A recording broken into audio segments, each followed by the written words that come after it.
Now we go to the twits. And so, I'll pin the first article and I have to okay. jump out for a short call and I'll be back very soon, okay? Okay.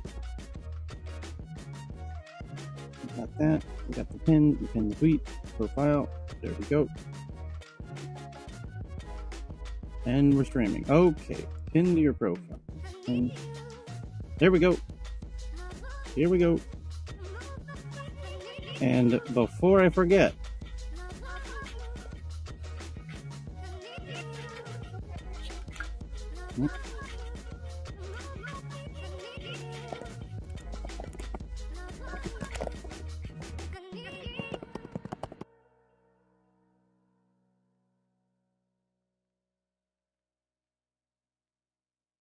okay, welcome back, everybody.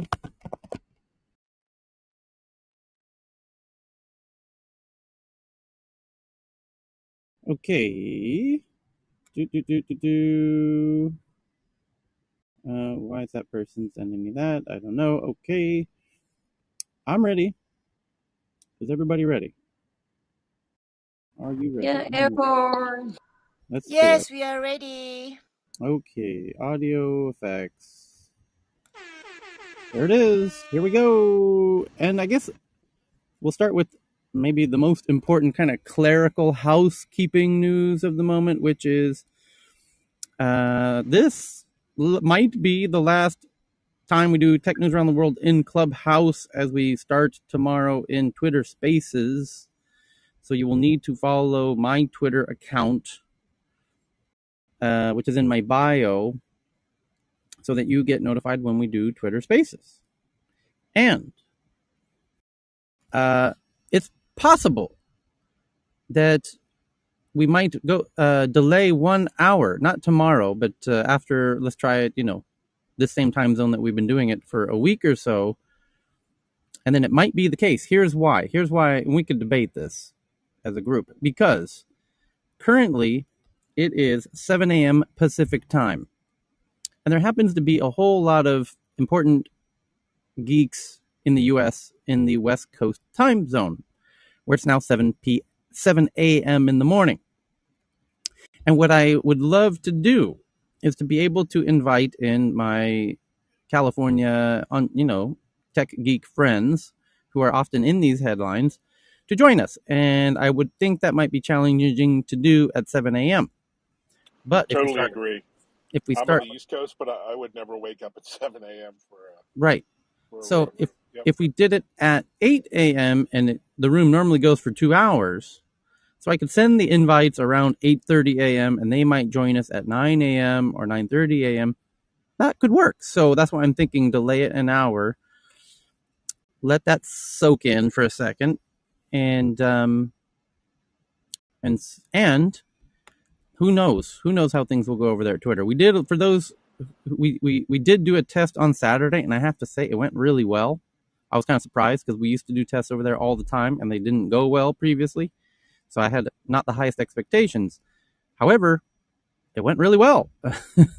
And that's good because they're expecting to launch it in a real way tomorrow, December. I have a feedback though. What's that?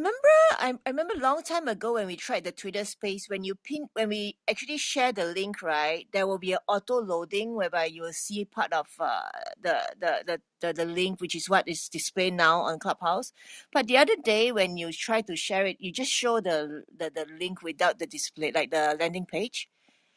Is there a reason why? You can only share tweets at the top of the room. Yep, I know, but I remember the long time ago when we tried in Twitter Space, right? Even when you share the tweet, there is a landing page, right? That shows the article. But Yeah. the other day when you share the link, the tweet, it is just a link. I mean, I only see the hyperlink. I don't see the landing page. Or is Yeah. it just me? I'm not sure. I don't know. Oh, okay. But you were able to share share the tweet, right? From the because I wasn't able to. I'm not sure why as well. But previously Yeah. I was able to. I was like So the that's plan, Tyler. I strange. think you'd also get much more Twitter love doing it a bit later from the West Coast. I was on in a room last night that Kara Swisher hosted, and it was like a sea of blue check marks, like like hundreds and hundreds of blue check marks in one room. So it's pretty Yeah, amazing. it's because they are rolling out the hallway at the bottom of the Twitter app now in the center of the app. Yep. And you might have it on now because they expect everyone to have it on starting We have tomorrow. it. Yep. Yeah. And when everyone has it, that's why the room sizes are getting very big very quickly over there. As Evan's correctly pointing out, and Evan's a bit of a power Twitter user, by the way. Oh, I was a minnow in this room. I mean, there was one room, there was one Twitter space rather that had 80,000 people in it. Wow. It was wild. Yeah, Wow, that's really good scaling. Wow. well, they architected it in a very different way that allows for unlimited room sizes, which they're going to need if Elon Musk makes a room or Taylor Swift or what have you, as they have a lot of very And this yeah this goes live to the world. Like every single person will have it that has a Twitter tomorrow. tomorrow, right? And even better, It'll be so badass. part of this arrangement is that they will profile tech news around the world as one of the uh, trending, hot, featured rooms. That's so sweet. Mm. So, Is it gonna be both shows, Tyler, or is it just the second? yes, well, anytime we make a room over there, it'll be featured, and it gets better because I just had lunch with Ellen and Carl and Craig, and realized something very cool for everybody in the room. Because one of the things we love about Clubhouse is the club format, where anyone can use anyone who gets approved can use the Tech News Club, which has nearly 70,000 members at this point, to make a room of their own, which will, makes it easier for you to host a conversation and make sure, 100, 200 people show up. And I'm thinking that's missing from Twitter Spaces, sadly. However, I figured out a solution, which is the Tech News Twitter account, which I assume everybody's following. And if you're not, you definitely should. Because we're going to make sure that that Twitter account is part of the room, is on stage as a co-host, and encourage everybody to follow the Tech News Twitter account, which is going to be on stage as a co-host. And then I'm going to allow the other Tech News room creators to use that Twitter account to host their own conversations and their own rooms.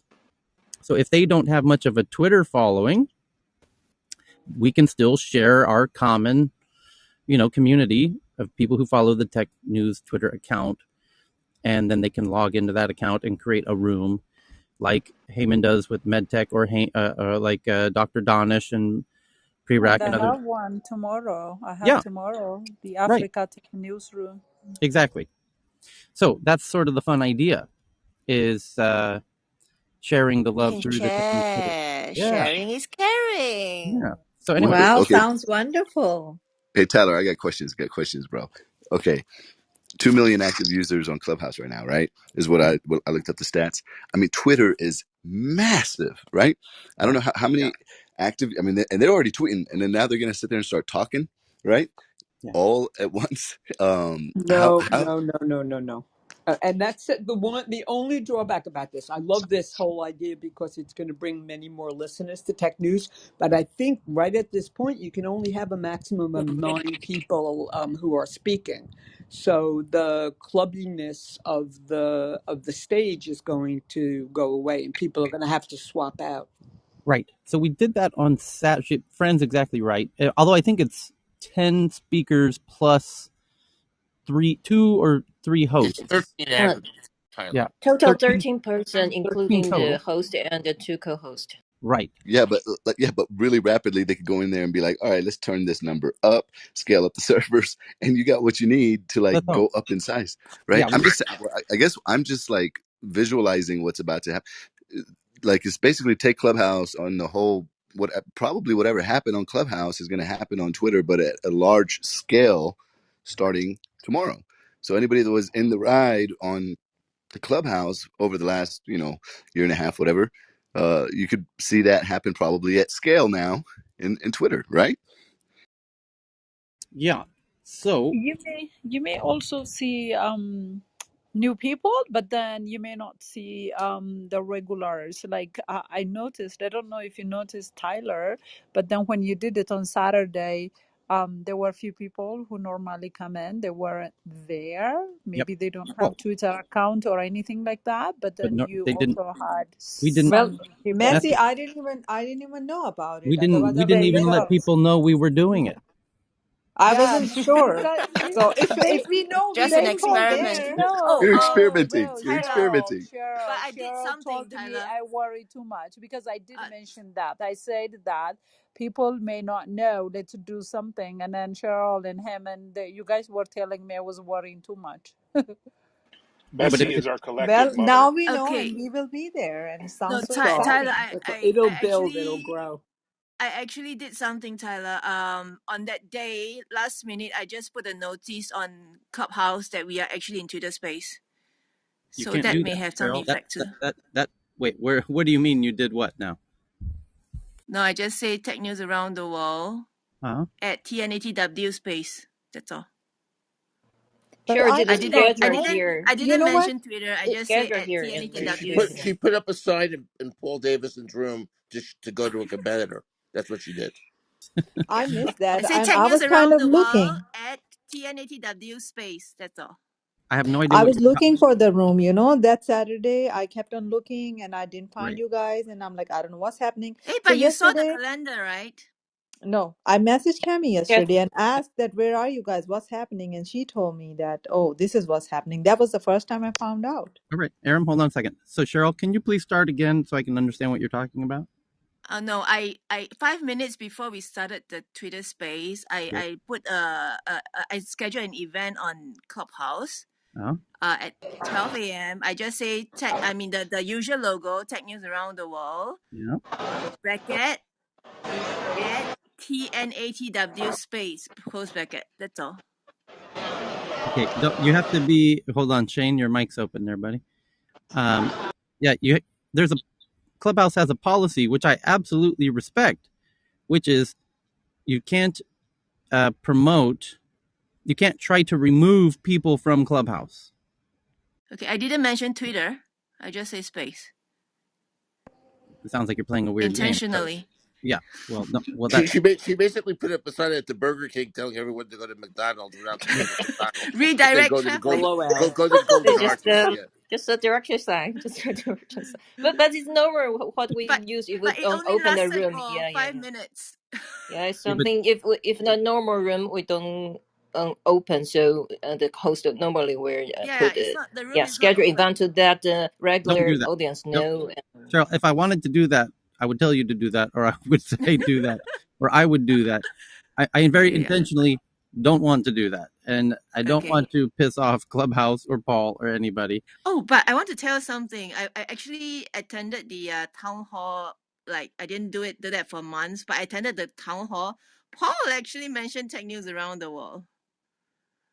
It was a Yeah, Thanksgiving special edition. Okay, good Janet is timing. It's his, here. one of Just as we his leave. staff now. right. It So, was a but the Thanksgiving town hall, and she mentioned tech news around the world. okay, that's great.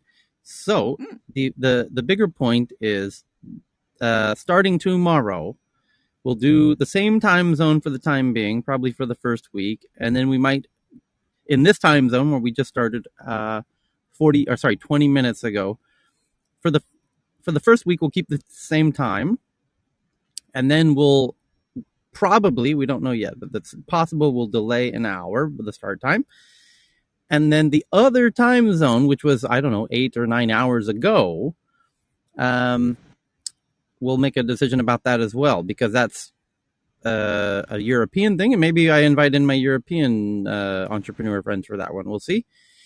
And let's see what happens in Twitter Spaces, because when we did the test on Saturday, unannounced, it was just like the only, it wasn't really, we didn't really inform people we were doing it. And the audience size got to the same size that we do in Clubhouse now, which was about 250 people, what have you. So, I imagine once they do the official rollout December 1st and we become a featured room in Twitter Spaces, we're seeing some really big numbers over there, and we could get a whole lot of visibility, and that could be great.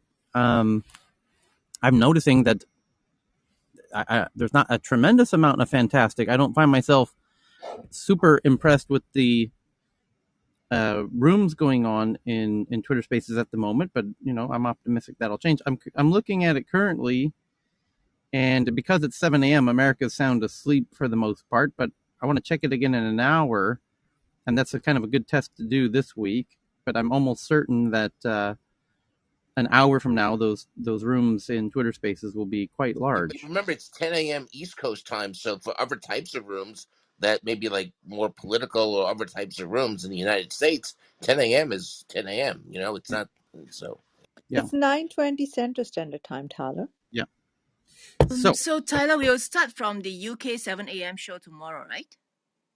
yes, this is the Great. last. So if you join us tomorrow, or like 12, no, what is it? 14 hours from now, no, 14, 15, 16 hours from now, when we have our next show, it will be in Twitter Spaces.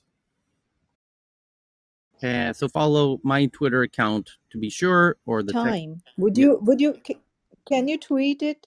Can you tweet the time and stuff or link? I can No, create. no, it's the I same can. time as Yeah, the Tech News Club.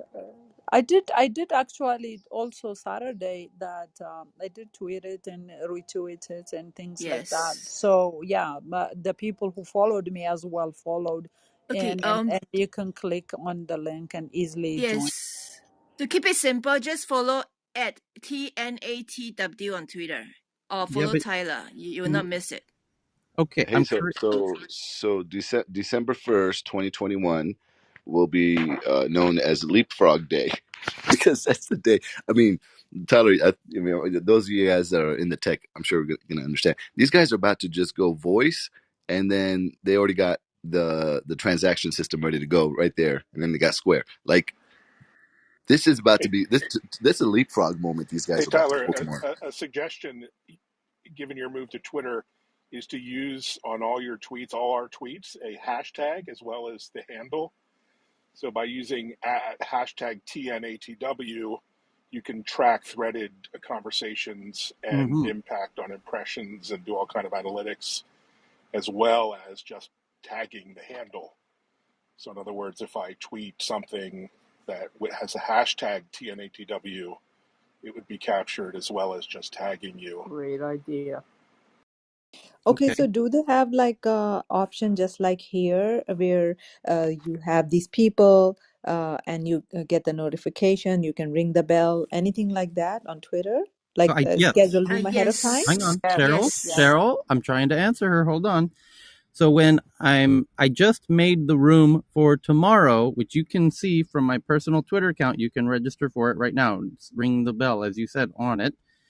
Also, it's also now the most recent tweet from the Tech News Twitter account. So if you go to the Tech News Twitter account or my Twitter account, the top tweet, other than the live stream, is the room for tomorrow, which you can, it's the button says set reminder. And you'll see the time for the room, and you can set a reminder, and it will remind you when the room starts. It works.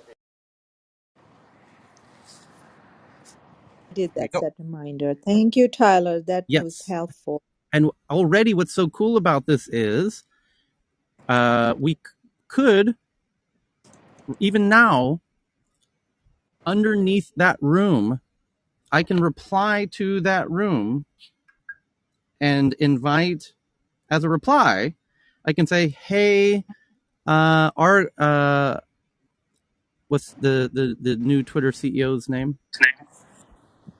It's right here. Hey, Mr. Parag Parrot. Agrawal, Parag, or Parag. We're going to be talking about you in this room. Hope you can join us. And I can tag also Twitter's CFO, Ned, who has joined me in one of my rooms before. And we could even tag Jack Dorsey, or a few other friends that I have who work there, and see if they might join us. And if we get 200 people and we're now at 300 people in this room joining us, then they might. That's sort of the the concept. So And what we could Wow, do that is, sounds amazing. what we Parag could all, Agrawal. yeah, what we could all do right now is go to Tyler's profile. I did this already, right? And basically share the link to the room tomorrow, so all of our followers then also can come join the room.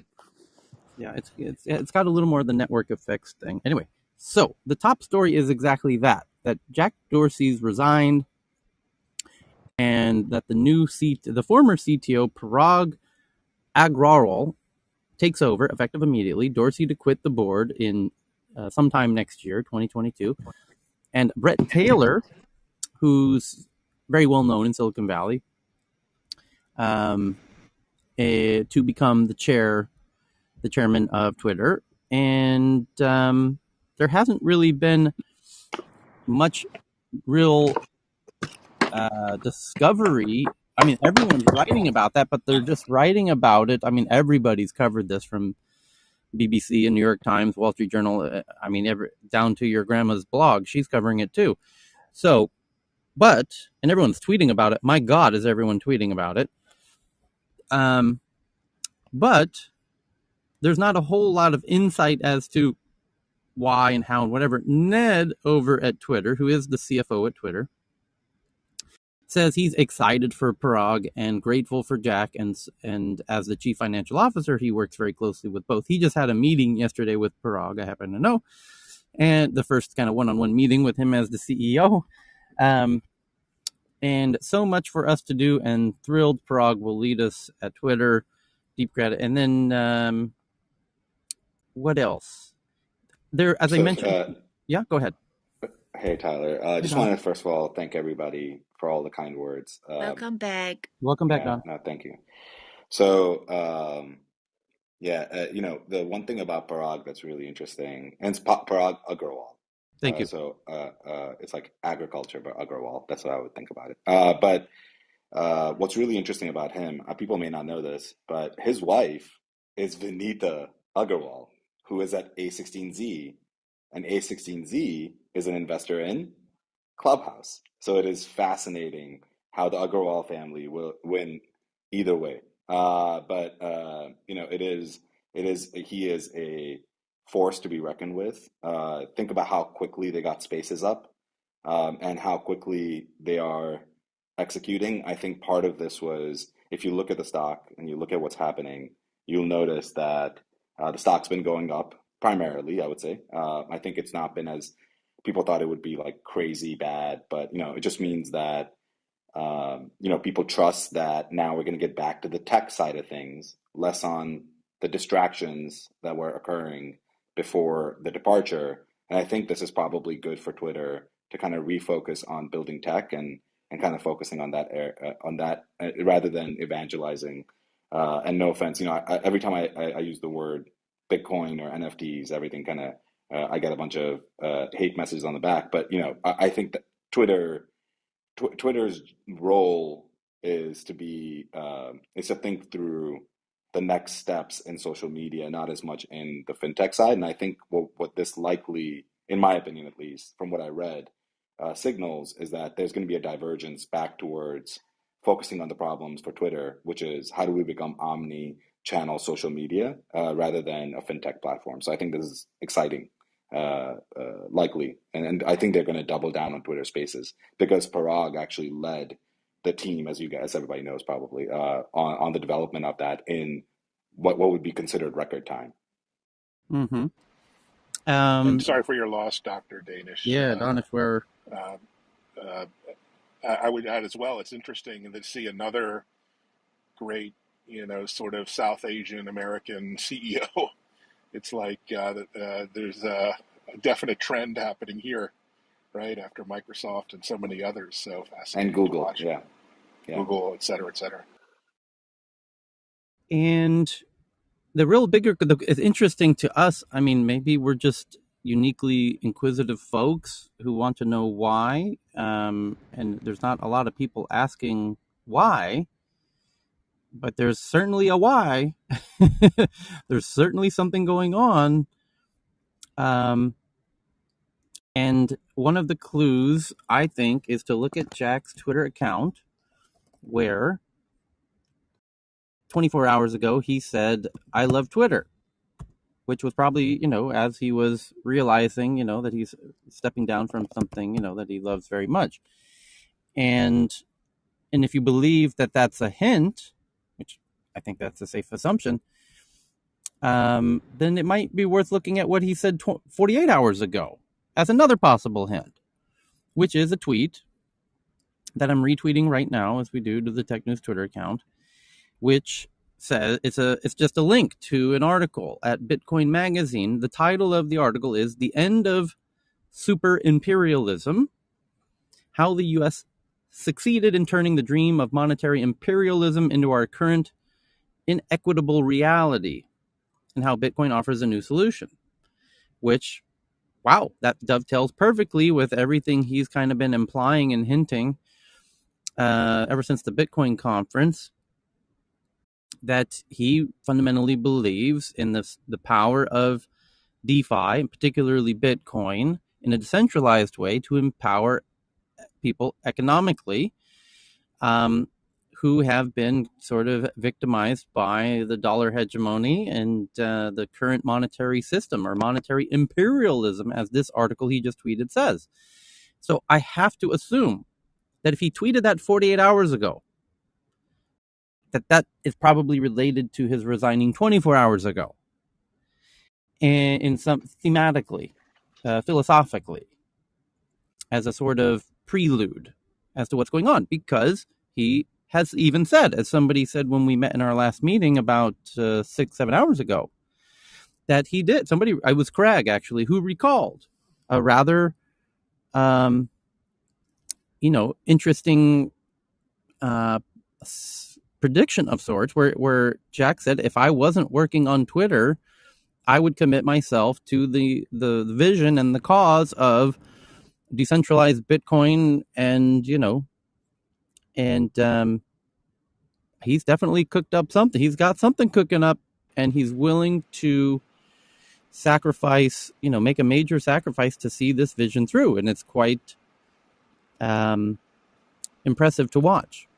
I don't Going know. back to Yeah. his last 24-hour tweet, isn't it so typical that they tell you they love you before they leave you? Yeah, and the reality also seemed to be that he was only spending about 10% of his time on Twitter versus Square. So that really rankled his investors and a lot of his employees. I mean, he was kind of nowhere to be found and really detached, as per many Twitter employees, on his island or going off doing other things, I'm Okay, so he 110% probably. agree with you. So is it possible then that he didn't want to put, um, and basically blockchain and digital currency through Twitter? He decided he has more control maybe over at Square and is going to use that platform to go down that route, because he's not going to stop that route, right? He's working on it. So I, where's that going to bloom at? I think obviously Square's already made many pronouncements around that. I think he is in a much more, and I have to disclose, I do own, Square. Sorry, I just want to make sure I made that disclosure. I do own stock of Square, and so I was going to say that he's made significant pronouncements around that. I think the challenge with Twitter has remained, where does their focus lie? Right? Social media is wide open right now, especially with social audio. I think there is no winner take all. That's become very obvious. And I think that what we're seeing is that there's Parag. And again, if you read that letter, I don't know if Tyler, if you already spoke about the letter that he tweeted out, kind of talking about why Parag and why why Brett being at the leadership, why he feels comfortable leaving, and why founder led large organizations don't need to endure past the founder. And it was a really, really interesting letter that gave, in my opinion, a lot of insight into what his thought process was. I think his point was that the challenge that happens with founder-led companies is founders become evangelists for a lot of different things. Putting my own words into his mouth, but I'm just saying, he just said that founders have differing views from what is actually good for the company. And I think what's good for the company is to double down and triple down on what they're doing now, and to continue to grow. Twitter has made an incredible turnaround.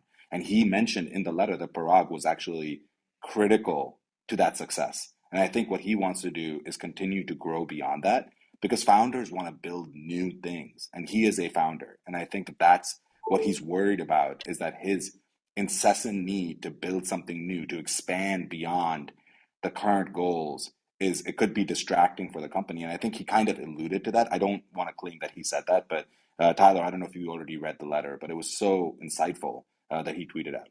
Yeah, it is. Yeah, he spells it out very beautifully, which you just did. That you get the gist of it, and And in typical American fashion, the entire right wing media machine is now on fire because of a tweet he made about 10 years ago regarding kind of social justice, discussion on the Daily Show. So already the divisiveness continues. yeah, well, that's not just any tweet. From what I understand, Twitter is already saying publicly that they will not let Donald Trump back on if he is a candidate, and based on the phrasing that I recall, even if he were to win the presidency, they wouldn't let him back on. Well, I just like that he's charging forward, man. I mean, like, yeah, pull up his 10 years. He wants some social values. Okay, cool. He's going to go try to build something. Great. Like that's coming back out. But founders need to be like Dr. Donis just said, you get passionate and you want to solve a problem. As soon as the problem is solved and operational, you want to go to the next problem. So, him focusing on the problem, the DeFi problem, that's a worldwide issue right now. Um, that's pretty cool, man. I think that, from a founder to a founder, I'm like, that's awesome. I'm glad he's doing that. He makes a point that's an unusual one, but I think he makes a good argument about, as Danish was just saying, that there's this old notion that founders should run companies and the vision and blah blah blah, but that now in the age of DAOs, that completely flips that whole philosophy on its head, which is the everybody involved, the users themselves, in a sense, should kind of play a significant role in how things operate, and that's a fundamental shift in society writ large, I think, and that's, I believe, in some sense related to how you have the employees at Google and very notably Apple, and Activision, feel, I don't want to say entitled because that has a negative, pejorative kind of connotation, but they feel there's a feeling that young people feel like they are, that the companies they work for and the projects they get involved in are more um, equilateral. What's the word I'm looking for? Swedish is the word I'm looking for. Consensus it, driven. integrated. It's all integrated within our lives now, right? So when we got it, we didn't spend as much time with it as the kids now, right? And all the younger people and everybody kind of gets it. Like all of this is an ecosystem. So what we work in. So the concept of like it's really simple actually. It's stakeholders. Who are all the stakeholders involved making decisions on the product development cycle and the new things like that's gonna happen. I actually architected it. We could talk about this later. How to create the sovereign cloud. By the way, yeah, you just got to get an island, put some satellites up, and get yourself a sovereign cloud, especially with the servers up there. And that's how you could really kind of create a sovereign, offshore accounting system. Well, this is where Peter Thiel's vision of seasteading comes into play, where you get some retired Carnival cruise ships and weld them together, and you could build your own floating international city. I do wonder what happens with Yes. Twitter's decentralized initiative. That was really Jack's baby. Does he continue that on his own as a side project, or does Parag continue the mantle of decentralized social? They hired a small team to lead that. I'll be Yeah, curious to see what happens. there's a few things. Evan, I just picking up on that. I think that there's something even more simple that's going on. That if my understanding is correct, that Jack was really the public face of Twitter, but there were three other co-founders associated with the founding of Twitter. And I think that Jack's vision Two of where others, he wanted to go yeah, uh, unless you count Evan ha- Glass. I mean, has not come into alignment with the other founders, and he is stretching his wings where I think that they're still kind of huddling down around this one idea. And I think that his willingness to cut the umbilical cord and fly is a testament to how he looks at where he's going and his position of what he's trying to create. if the objective is to bring economic kind of equality or equity, if that and through Bitcoin, then and it seems like that is his main jam. I mean, given that tweet, that might be try to suss out truly what is the actual end goal that he's aiming to achieve, and then that could help lay the breadcrumbs for the actions and in figuring out what steps he might take. And so I think that is his main objective, and how he'll utilize Twitter and his other resources like Square and the Cash App and the new projects he's working on with the TBD company and Blue Sky and all of these things will all be in service of the main goal of economic, equality, for lack of a better word. And in that context, I think that's an easy framework to envision how he might be seeing things. So anyway, I do like the whole Indian angle. They it certainly seemed to have been a good decision for Microsoft and Google thus far. They're both having record success with the new leadership, and that makes a lot of sense. I mean, the companies at Twitter and at Microsoft and Google and a lot of the big Silicon Valley companies are uh, demographically, uh, you know, uh, a whole lot of India is incredibly well represented in those companies. So this is not an anomaly. As strange as it might seem to have these three companies all with Indian leadership, it's not strange at all when if you spend time in Silicon Valley. It was you know this was years in the making, and the perfect example of this is the fact that um, the Parag started at Twitter many years ago as a sort of you know non-senior engineer, and it takes years, and it's taken a few years, but now you're seeing um, all of that brain power and effort from all of the the you know Indian community in Silicon Valley's put a whole lot of time and effort in now it's you're seeing it in a more visible way at the leadership level, but it's been there all along. The Yeah, Indian diaspora to Silicon Valley began, I think, in about the 1980s. And no, it's no wonder people are in leadership positions because they have also had this group called the Indus Entrepreneur, which was devoted to helping each other. And what was really interesting was how powerful that group was at the end of the 20th century when I belonged to it. It had chapters all over the place, and it was encouraging participation in the tech industry, and it was using IIT, Indian Institute of Technology, as a launching platform for Indians who came to the United States.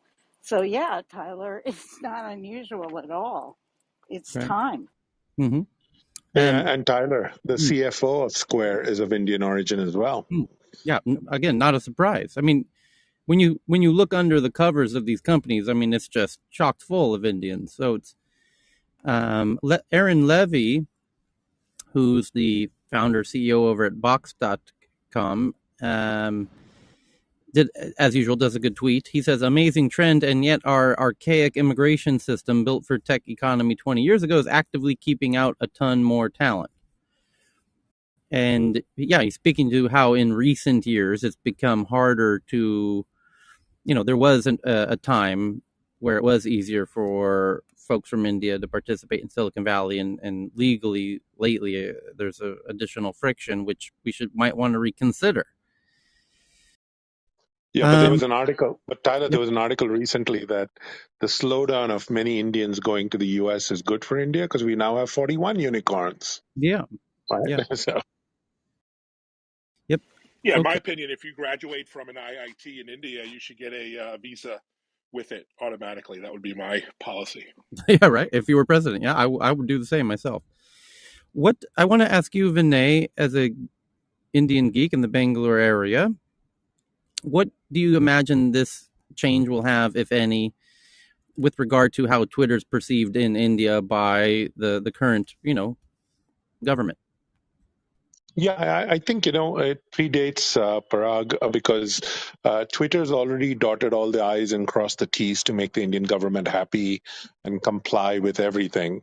So, what it's probably going to do is that if ever there's an issue, there's going to be a direct phone line to the CEO of Twitter from the Indian government that says, "Hey, need your help, buddy." And it'll probably get resolved a lot more quicker than it uh, probably used to. So, Hmm. uh, because a lot of these Indian CEOs they keep coming here. I mean, Sundar Pichai was here recently. Satya Nadella comes here at least 3-4 times a year.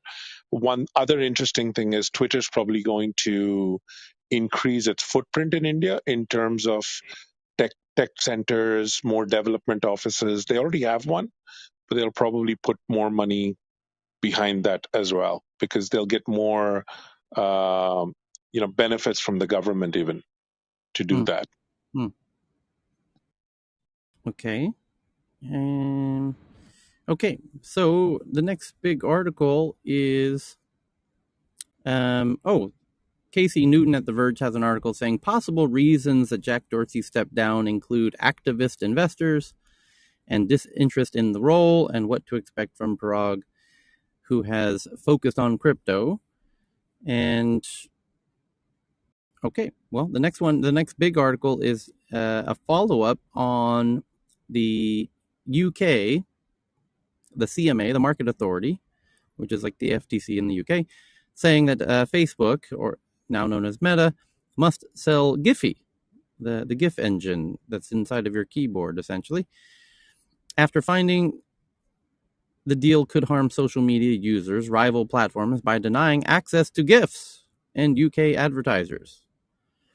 So they made a decision, and they're now saying that Facebook must sell Giphy because even though they haven't, and they swore they won't, the government's concerned that Facebook could block all the other social media platforms from the Giphy app, and then you know what happens then? Then no one can ever make any more GIFs because, No one can ever make any more memes. yeah, goodbye memes. How will you ever be able to make a GIF without Giphy? With those 50 other apps that do the exact same thing? No, you can't do that. No, no, no. We're so worried about Facebook having Giphy that we can't risk them potentially blocking others, so we must force them to sell it.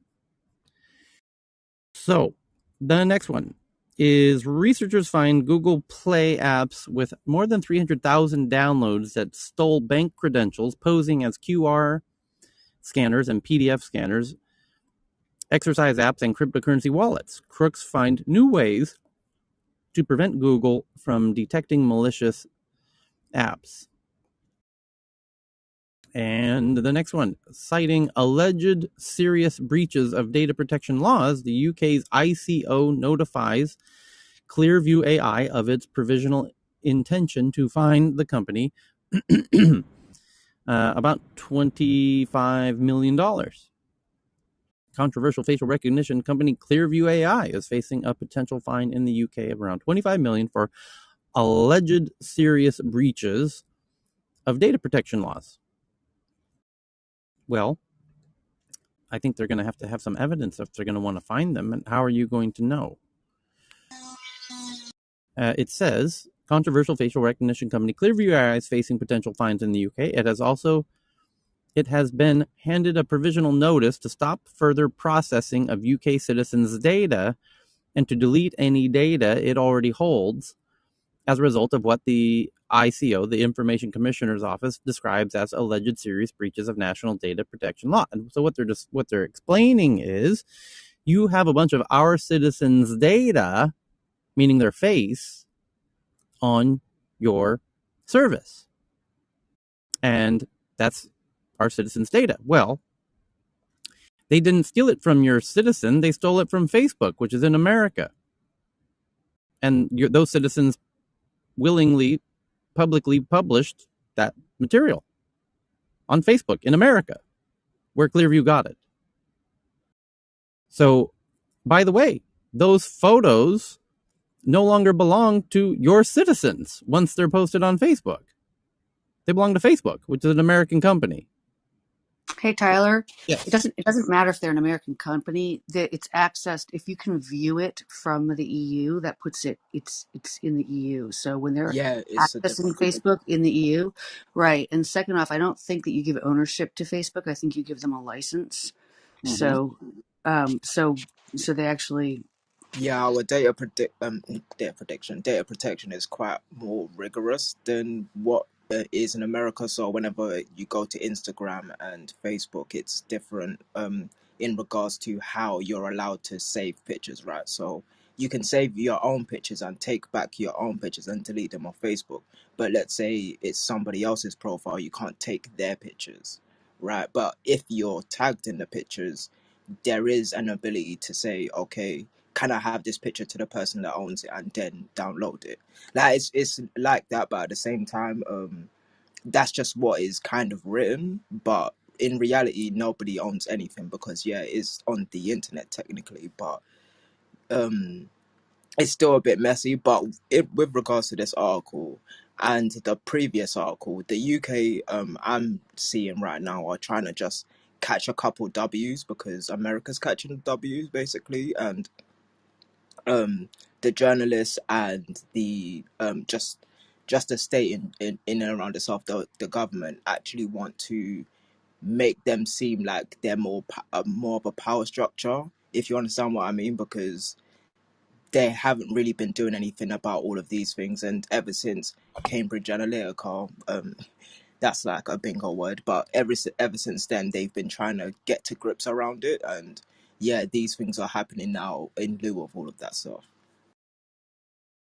So if Clearview is doing business in the EU or in the UK, then I can understand how the EU or the UK or Australia. By the way, Australia is essentially doing the same thing, telling Clearview that they're going to fine Clearview because they have, data from their citizens or what have you. But if Clearview is not selling their product or service in Australia and they basically scrape the faces, from, they don't necessarily reveal where or even show. I mean, nobody knows the database until they become a user of it, right? And so if Clearview is only selling this to police stations, and then the police station is going to have to look through the photos, and then they say, oh, it gets legally very messy, doesn't it? If you would have to prove that photo was somehow illegally obtained, and is it illegally illegal to use data that was published publicly? So Yeah, GDPR it's really requires hard, clear right? consent. Wait, I'll Oh, go back to the legal. So if it's mm. accessed, so it doesn't matter where the servers, actually Facebook servers are probably all over the world, right? But anyways, Facebook is a US company, isn't relevant. They're doing business around the world. And so if you can access it, so if I'm in the EU, anywhere, and I can see Facebook, then Facebook has exported that data to wherever the person viewing it is, right? So I can see it. Second off, GDPR requires clear consent. So if you put something on Facebook, did you give clear and conspicuous consent for Clearview to scrape it? No, because scraping is actually violating Facebook's terms of use. But so so that's how that would unravel. What was the next part of that? And it doesn't matter whether the EU GDPR applies whether they're selling or operating or anything else. It just applies to data, period. So if they have it, someone can ask you to take it down, etc. Hmm. I wish our friend Charles would come on. Have you Yeah. heard Well, from let's ping him, him. Tyler? Well, we can ping him. Yeah, it's quite messy. Once you start like crossing the borders, I've been noticing that recently with the UK as opposed to how America is structured, especially with um everywhere in America, considering each state has like a different type of dynamic. So when it comes to the UK, whenever information is exported out of here, or should I say published on the internet, it's under very strict guidelines because there's just a different way that the UK operates. But it definitely is kind of knotted in all of this like entanglement per se. So if you transfer data, if you export data under GDPR, you have to have, depending on where it's going, to which country, you have to have different either contractual mechanisms if it's internal, like one company transferring it to another company. If someone posts it and it's available elsewhere, then if you're in the EU and you post something on Facebook, arguably you've given consent for that to be exported, right? You've given, as a user, you've given that consent, which can be revoked. Weird. Well, they'll have to let the courts sort all that mess out. Okay. So, I mean, did they ever take investment from anybody? It could get really interesting. Like if they move, I mean, why wouldn't the governments? Yeah, it's like, of course they would go to Facebook and say, "Hey, Facebook, don't let Clearview do that. We're going to fine you." Facebook can say, "We can't stop that," you know. And then so they going to Facebook is pointless from the government's perspective. So the government goes directly to Clearview. What happens if Clearview just says, "Go screw yourselves"? Like we're not doing business in the UK. We're not selling to UK police stations. We only sell in countries that where. And if you don't like it, you can stop doing business with us. But those fines, what happens if you get a fine from the UK or the EU or Australia and you ignore it?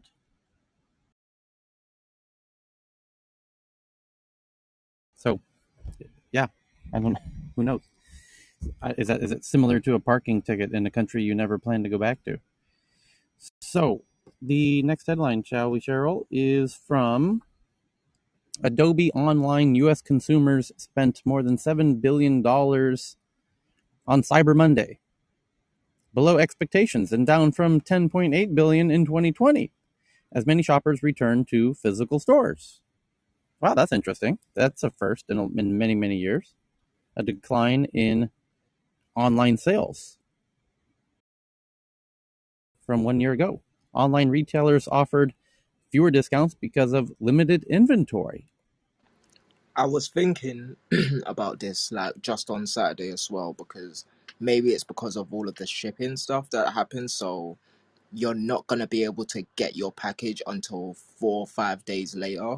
So maybe people want to actually have what they want right now, and more people are actually wanting that quality time with their family as well. So there may be a cultural dynamic as well as the instant gratification dynamic because one of the best parts about buying online is being able to get it straight away.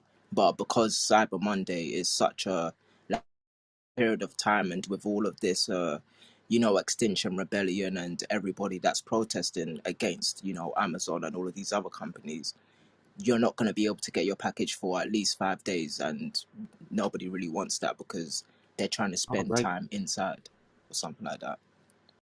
That's a good point. Yeah, people are worried that even if they order something, they might not get it or it might take a long time. Um, so buying in a store is a much more concrete kind of thing. That kind of makes sense. It's a supply chain issue. It's kind of a interesting take.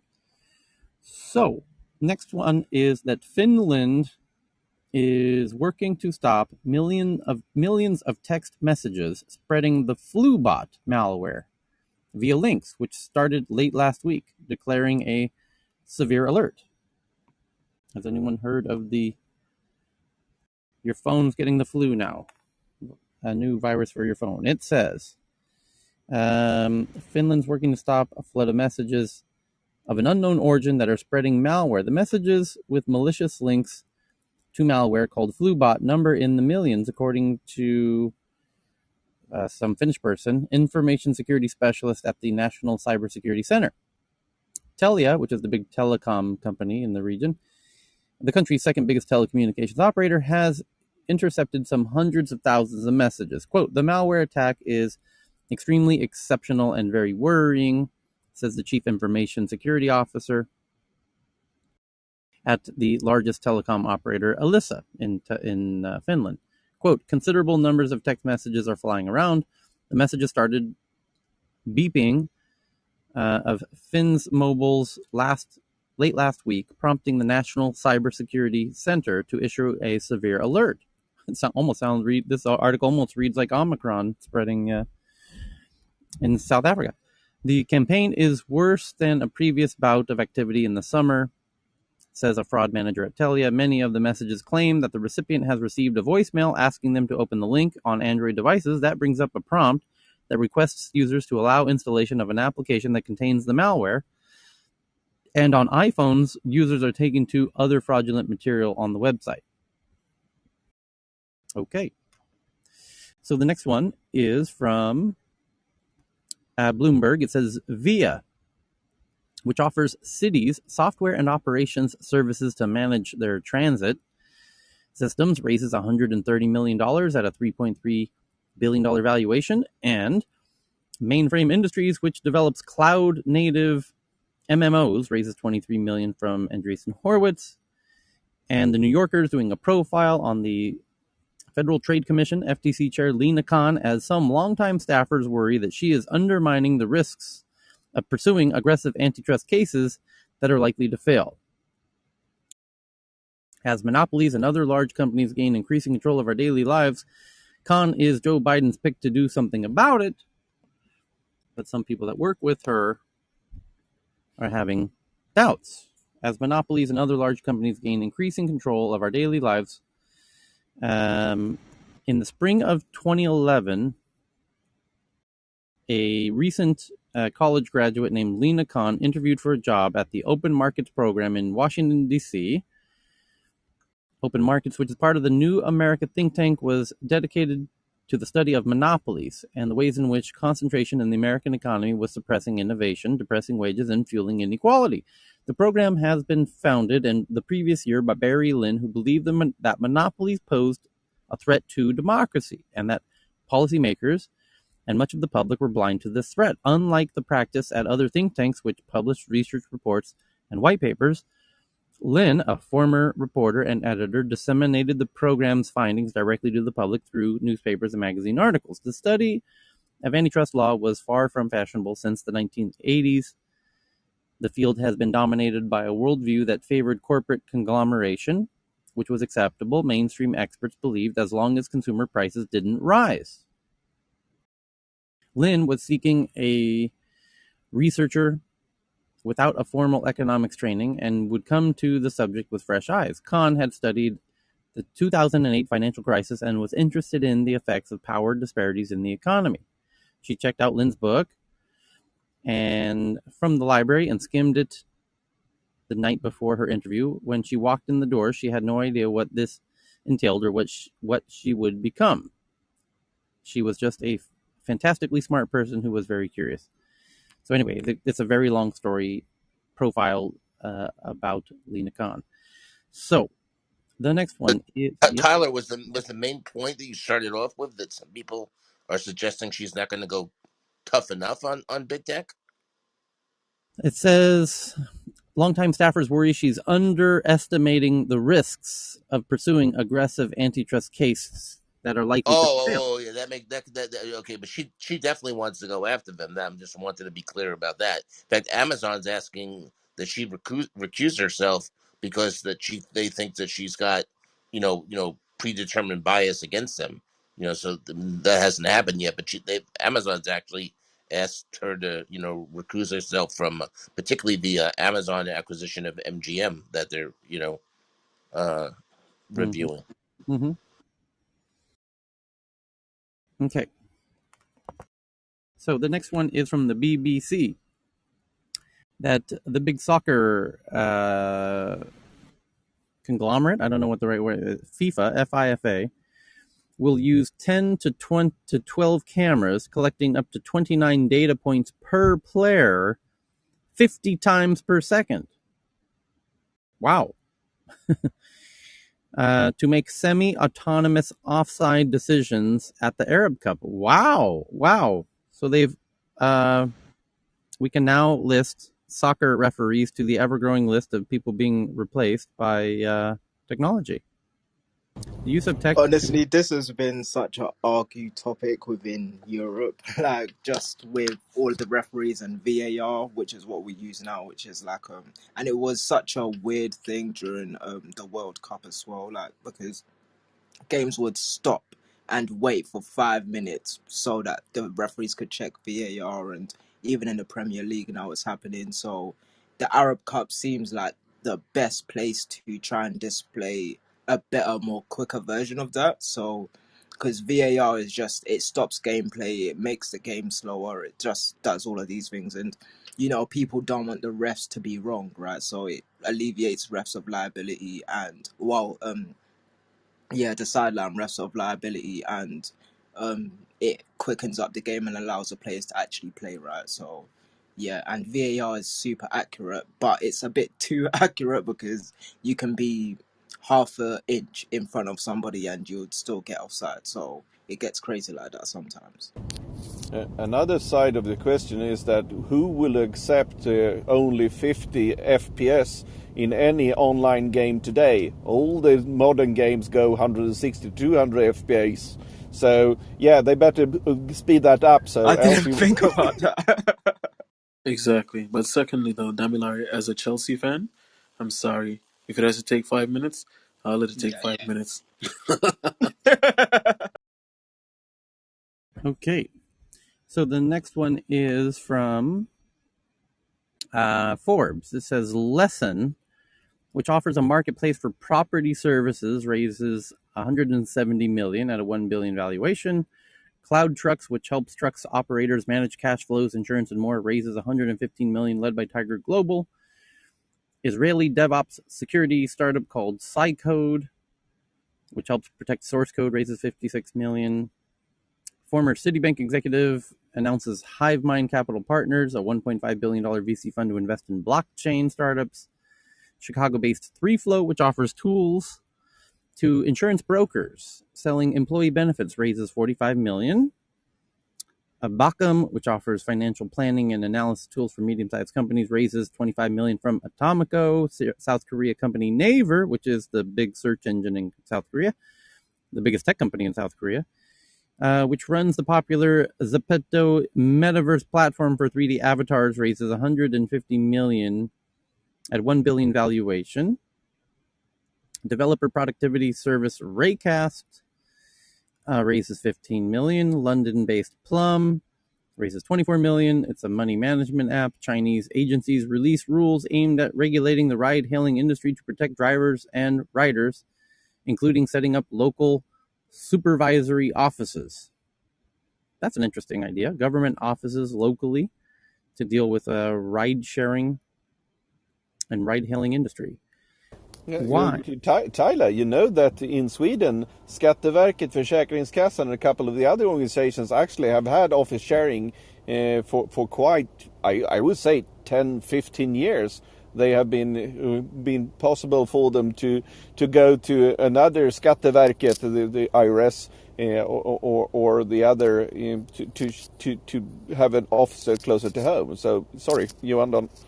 Mm-hmm. The next one is TransferWise, which rebranded itself as Wise, reports H1 first half of 2021 revenue rose 33% year over year. Profits dropped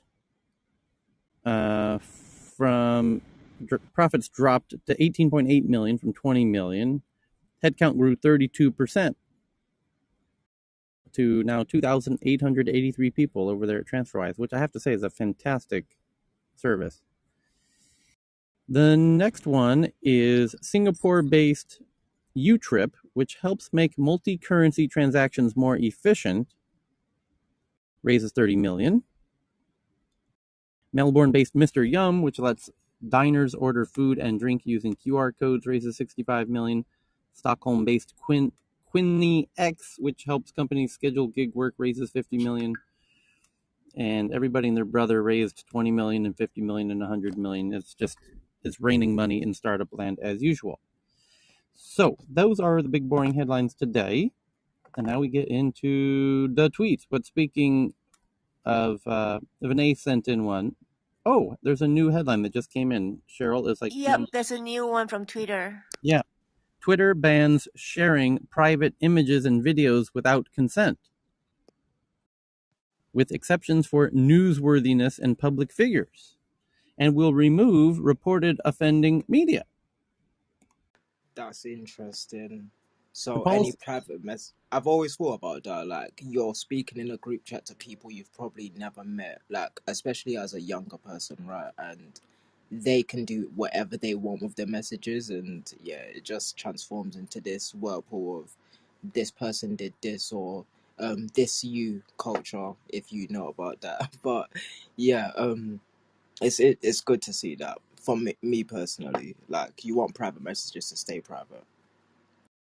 yeah. So I want to read this article. The policy doesn't apply to public figures for the most part but there are exceptions because public figures, don't own, you're allowed to discuss them. Twitter has expanded its private information policy to include media, banning users from sharing photos or videos of a private individual without their permission. The company notes that tweeting such images can violate someone's privacy and potentially lead to harm against them. So it used to be you couldn't share their private information, like their address, which is known as doxing. And now what they're adding is images as well. So you can't. Not only can you not dox people by revealing their address, you can no longer even show their likeness. The Twitter safety team wrote in a blog post that although anyone can be impacted by private media being shared, it can have a disproportionate effect on women, activists, dissidents, and members of minority communities. If someone reports a photo or video that violates the policy, Twitter will remove the media and take action based on its enforcement options. Those include downranking the visibility of the tweet in replies and search results, or telling the person who posted it to delete the tweet. Twitter also has the right to permanently suspend users who violate the policy. There are some exceptions to the policy. It doesn't cover private media of public figures or others if the photo or there are some exceptions to the policy. Hold on. If it doesn't cover private media of public figures or others if a photo or video and the text in the tweet are shared in the public interest and add value to public discourse. So if it's Really? news, right? So even though it might Okay. be embarrassing and not wanted by the person, if you're a public figure and it's is considered newsworthiness, then they'll allow it. The example I imagine is if like an annoying fan comes up to a celebrity and is recording the celebrity, and that isn't necessarily you know putting out the celebrity because the paparazzi probably already have a picture of them being there, possibly. It says if it is newsworthy, Twitter may allow the media to remain on the platform. The company will consider factors such as whether the images are available elsewhere, such as on TV or in newspapers. That said, if the goal of sharing private photos or videos of public figures or individuals who are part of public conversation is to harass, intimidate, or use fear to silence them, Twitter might remove the media. The abusive behavior and non-consensual nudity revenge porn policies still apply. Twitter has long banned sharing private information about other people, such as addresses, phone numbers, ID, or financial information, known as doxing. It also doesn't allow users to intimidate others by threatening to release such details. The company says it will start enforcing the private image rule today, and that the new measure is part of its work to bring its safety policies in line with human rights standards. My one thing with that is with the anonymous activists that end up being like funded by Russians or funded by some next party, because there's a lot of these activists which have like private accounts that pretend to be part of a community. Some of them, so rightly so, they are part of the community, but some of them act as if they are, and you can't make that news, I'm guessing, anymore. Or you can because they're a public figure, but they're also a private individual considering they're anonymous, right? So it's a bit entangled in that sense. Hmm. Okay, next up. Well, those we went through all the other ones, right, Cheryl? Yeah, we did. Okay, so now we get into the tweets. And Vinay shared one about a startup getting funded in India called Slice, raising 220 million, making it the 41st unicorn of 2021. So with 30 days remaining, the question is, how many more unicorns will India get? Probably 4. They're doing almost one a week. It's a beautiful year for India, I swear to God.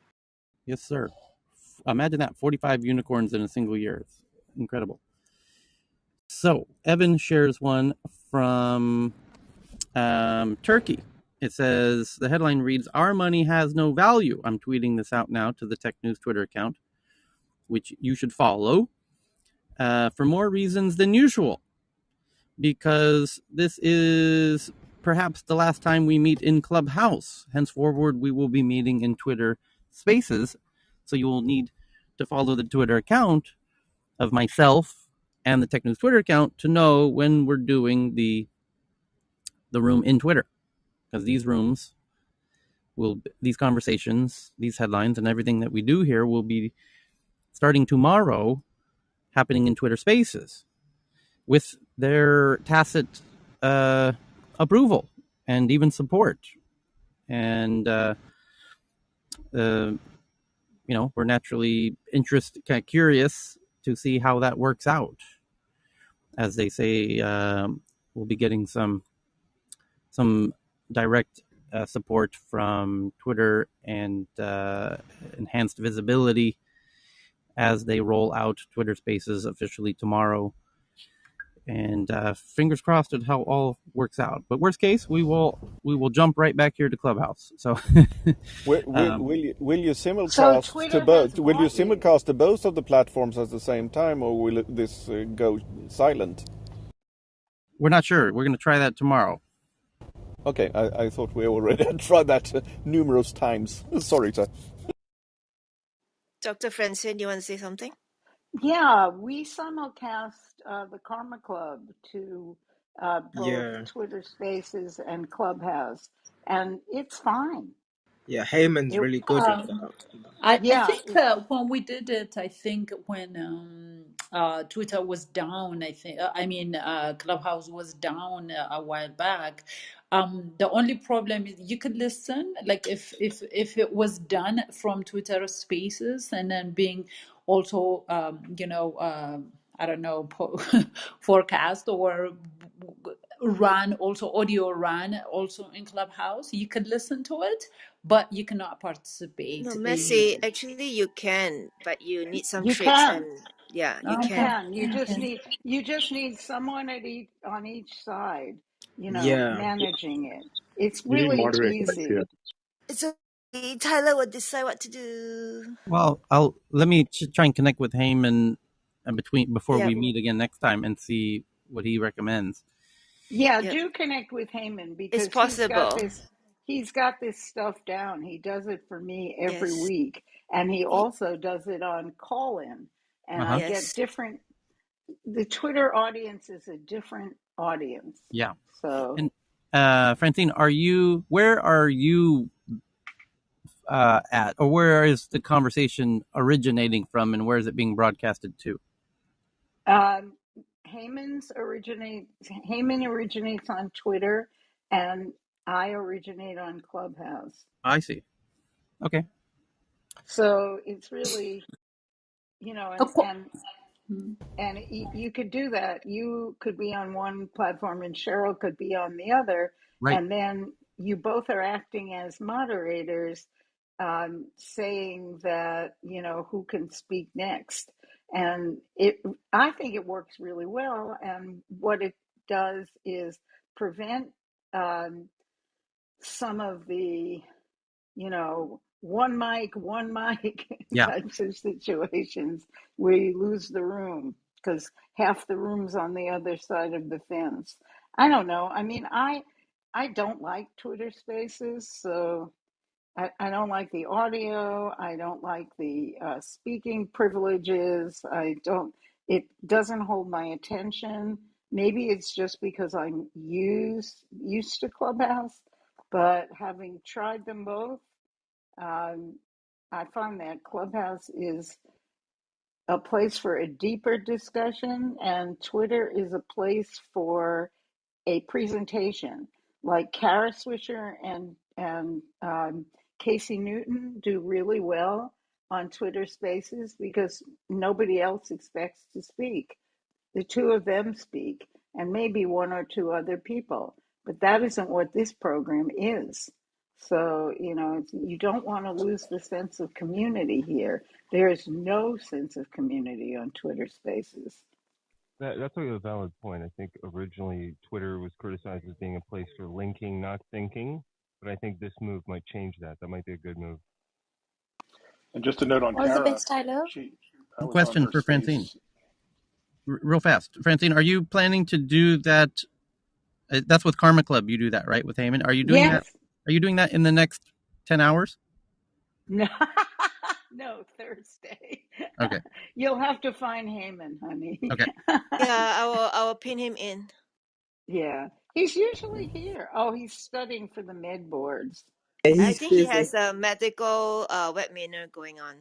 Okay. Yeah. I must say, Francine, that was an excellent summary. I have the same experience. Thank you very much. And Ken Frankel in the back channel is saying I'm correct Yeah. also, and I care about that. I mean, there's experienced in these social media platforms. And they each give you something different. And there really is something unique about what Clubhouse gives you. It's unfortunate, that Twitter has come along and done its thing, and it is attempting to beat out Clubhouse. But I'm going to make you a bet, Tyler.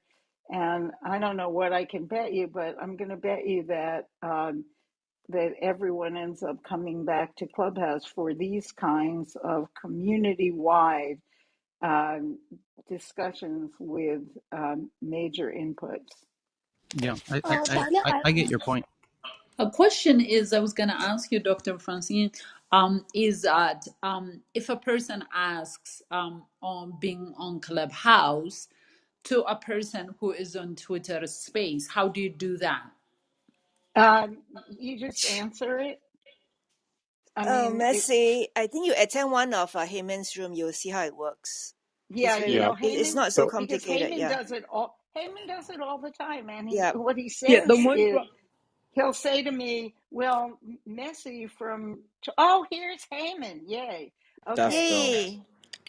One thing as just an Yeah, pin him in. experiencer of like Twitter Spaces and both Clubhouse is like I've never really seen a Twitter Space have a stage dispopulated. I don't know whether they call it stages. That's Okay, dope. Yay. One Just thing about. as just an Yeah, pin him in. experiencer of like Twitter Spaces and both Club. I just heard my own voice. That's crazy. Heyman, welcome back. They want to know how you do the simulcast between here and Twitter Space and maybe Colin. Yeah, no. So I've been doing multicasting for months now, since I guess I don't know August. Oh, okay, sorry. So what it is basically I use hardware, mixer to connect all the rooms, and all rooms can actually communicate with each other. So all stages are connected. And yeah, and also for example, the Meta Watch show, we're also going to do video as well soon, because the virtual spaces will also be connected. So not only are I'll be multicasting to the audio platforms, but also connecting some of the virtual spaces that will be going on as well. Does Excuse me for a technology question. What kind of mixer do you use? Use banana or something simpler? No, you can use You anything you want. you can buy it on Heyman's live stream Yeah, directly now. I should There have you go. I Make should sure have you're set up an Amazon activating. link. Heyman, you're missing an opportunity. You should I just be an know. Amazon affiliate. I will. I'll post it up and put a Yes. link up. So it's basically a couple Heyman of setup. Shopping Network. Let Heyman me Yeah. give Shopping you Him, Network. Don't let me Heyman, laugh. give I you a have one. question. A question, let me Heyman. give you a Yeah. So can context for you? this. Oh, sorry. Go ahead. Sorry.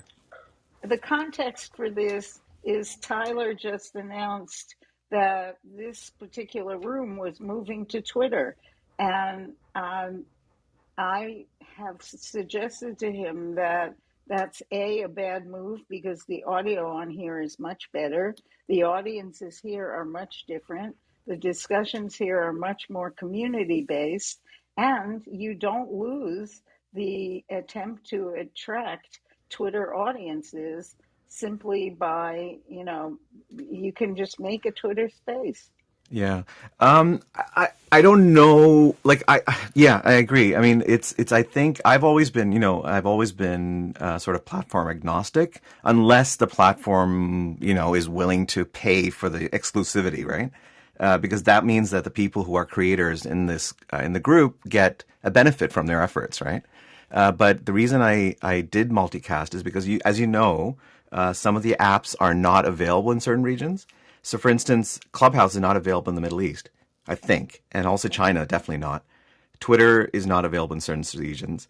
And also Callin, when it came out back in early summer, actually I just stumbled on it, but it's a social podcasting system, right? So that was the first place where you could actually record things and then broadcast it immediately as a podcast.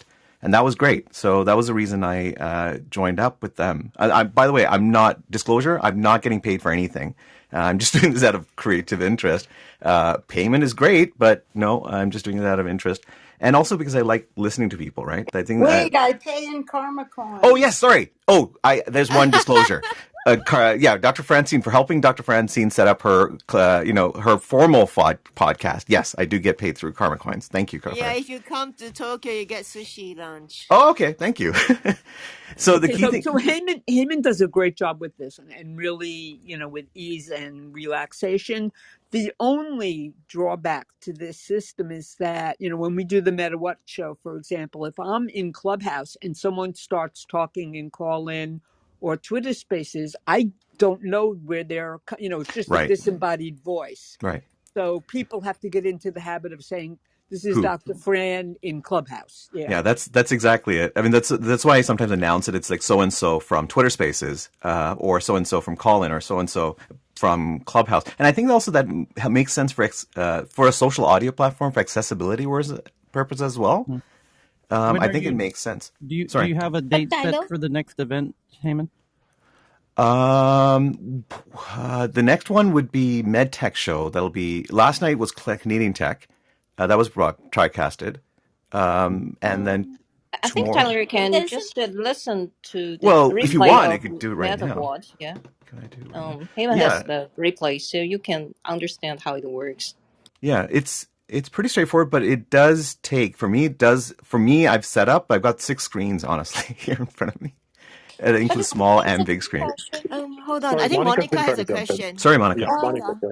Tyler, there is an old fashioned way because James used to do this with Twitter. So basically all we did was create get another hardware, which is another phone, keep it next to your phone which is transmitting Clubhouse, and basically make sure that that phone is logged on to Twitter Spaces. I know it's the most rudimentary way of being able to stream, but that worked well. The only problem is it wasn't the audio as much as it was about being able to manage both sides, because you really need an attentive person to be able to say who is on Twitter and who is on Clubhouse. So I think Heyman's way is probably a lot more classy, but this one worked well back in the day. But Here Heyman, you is need. my question. Can I ask a question, Heman? Can the audience from both platforms be interacting with Yeah, each other? all Can they any ask platform, questions each other? any platform. That's how I've done it always. Any platform they could interact with each other. It's two way, but But it's bilateral. yeah, How many? Heyman will need to moderate it though. Somebody has to be watching it. Like, Yeah. Exactly. yeah, but basically on MetaWatch Show, for instance, we tried where one person was in charge of the Twitter Spaces, another person was in charge of the Clubhouse, so that way they could actually invite people up too. Because sometimes what happens is I glance through the audiences, right? Because as you know, in most of my shows, I actually glance through all the audiences to see who's in the audience to invite them up. Because some of them are the quiet experts there, right? It's the same thing. Like, so for instance, we tried where Dr. Fran was in the Twitter Spaces, and she knows a lot of the folks, so she would actually sit there and then invite people up. Or JT would be on the Clubhouse side, and then the call-in side, I would take care of that, right? So that's how we tried it for 2 shows, I think. And now we sort of went back to a sort of mishmash because I think there was an issue with sometimes on if you have both Twitter Spaces and Clubhouse on one phone, you have problems with audio because I think the way iOS works is it actually tries to fight for the audio. So sometimes you get this mic going off at times. So you can't do that. I do have separate. I have an old iPhone too for one of the platforms, but otherwise it's not bad. Sorry, Tyler, you were asking. So I was going to ask you. So the setup is you, Heyman, have two devices, one for Twitter, one for Clubhouse, and then, and for example, Francine has one device in Clubhouse. Someone else has a different device in Callin. No, so I'm connecting all the hardware platforms, but the people in, like for instance, the reason why we delegate certain people, certain co-hosts to certain areas is when the rooms get busy, it's hard for me to monitor all the rooms, right? So I for, think Heyman, that is, you have separate phones for both for Clubhouse, one yes, for Clubhouse, one for yeah, Twitter Space, one if you have the third, so and one Club Deck. the You third could use no, Club Deck, right, for Club Clubhouse. Deck. Tyler, this So is really each funny have because I'm yeah. getting a steady stream of back channel messages saying thank you for arguing for Clubhouse. Hmm. Yeah, Clubhouse. I agree with Yeah, the you. dynamic is That better. The so dynamic is many definitely better. so many people are saying, please, please keep arguing for Clubhouse against Twitter Spaces, and they're all people who said, yes, I've tried Twitter Spaces. This has been very interesting for Yeah, me to I follow But the Twitter conversation. Spaces can get thousands and thousands of people yeah on I it, got and early it access has to the Twitter movers and Spaces. shakers on it too. They, yeah, Yeah. Twitter I, As a Spaces. software I'm still engineer that I'm does still just trying to figure out test, the technicality. But Heyman, you need a one device for each platform, right? So you can have a Yeah, laptop for yeah. Twitter, which I'm sorry, with The Clubhouse, that could Clubhouse. be a Yeah, laptop. yeah. With Twitter, it needs to Club be deck. a phone. iOS. It has to be Oh, a phone. oh, Android, I haven't tried it on yet, but it has to be a phone. You can't use it on an iPad either. got it. And then Sounds you like a use a, pyramid scheme. and then what? And Heyman's at The, the top. and you use a small audio mixer, digital or analog audio mixer. Digital. Oh, sorry. It's a physical device, but it Yeah, actually allows. Yeah, like the digital mixer would be the Rodecaster Pro, as an right. example. Rodecaster Pro is the pricier option. I went with the Zoom Pod Track. Got it. Okay, it The makes same sense ones. now. Yeah, Hmm. but I there's think the also new other problem. devices too. Sorry. Yeah, I mean the multi-platform broadcasting. The problem is, if you don't register the other platform, that the person you have in the same room won't be in your community. That's the only I think the Right, but there's no disadvantage. community in Twitter, anyways, right? Twitter Spaces, Okay. But I unless you mean, yeah, follow. sometimes you hear someone who had a very great speech, but he's Hmm. on the other platform, but you didn't have the, like, for example, maybe many of you don't have the coding account, so you Hmm. never know who that person is, even you want to know that person. So I think that is the, Yeah, yeah, that's well. Usually that's why you That sounds announce different. it. That's why you usually ask people to Yeah, announce it but if they you don't. know, American name is like David, Michael. So Yeah. you just call that name, But and the last it, time you still don't know, so recognize that. this is the thing, right? The idea behind social audio is supposed to be, it's meant to be like a radio, right? You're not supposed to be looking at the screen, right? But that's why I think, like, Yeah, but yeah, that's the power of Clubhouse, right? Because after you talking to each other, then you know this person a little bit more every time. sure, Then you sure, eventually, yeah, become true. friends. Yeah, that's why the community is better in Clubhouse. Call-in is different for podcasting. It's amazing. For Twitter Spaces, I'm still I got early access through the MedTech shows. For some reason, MedTech show got the earliest access on this Twitter Spaces, so I was playing with it for a while, but it's still a work in progress. And their discovery system is not great.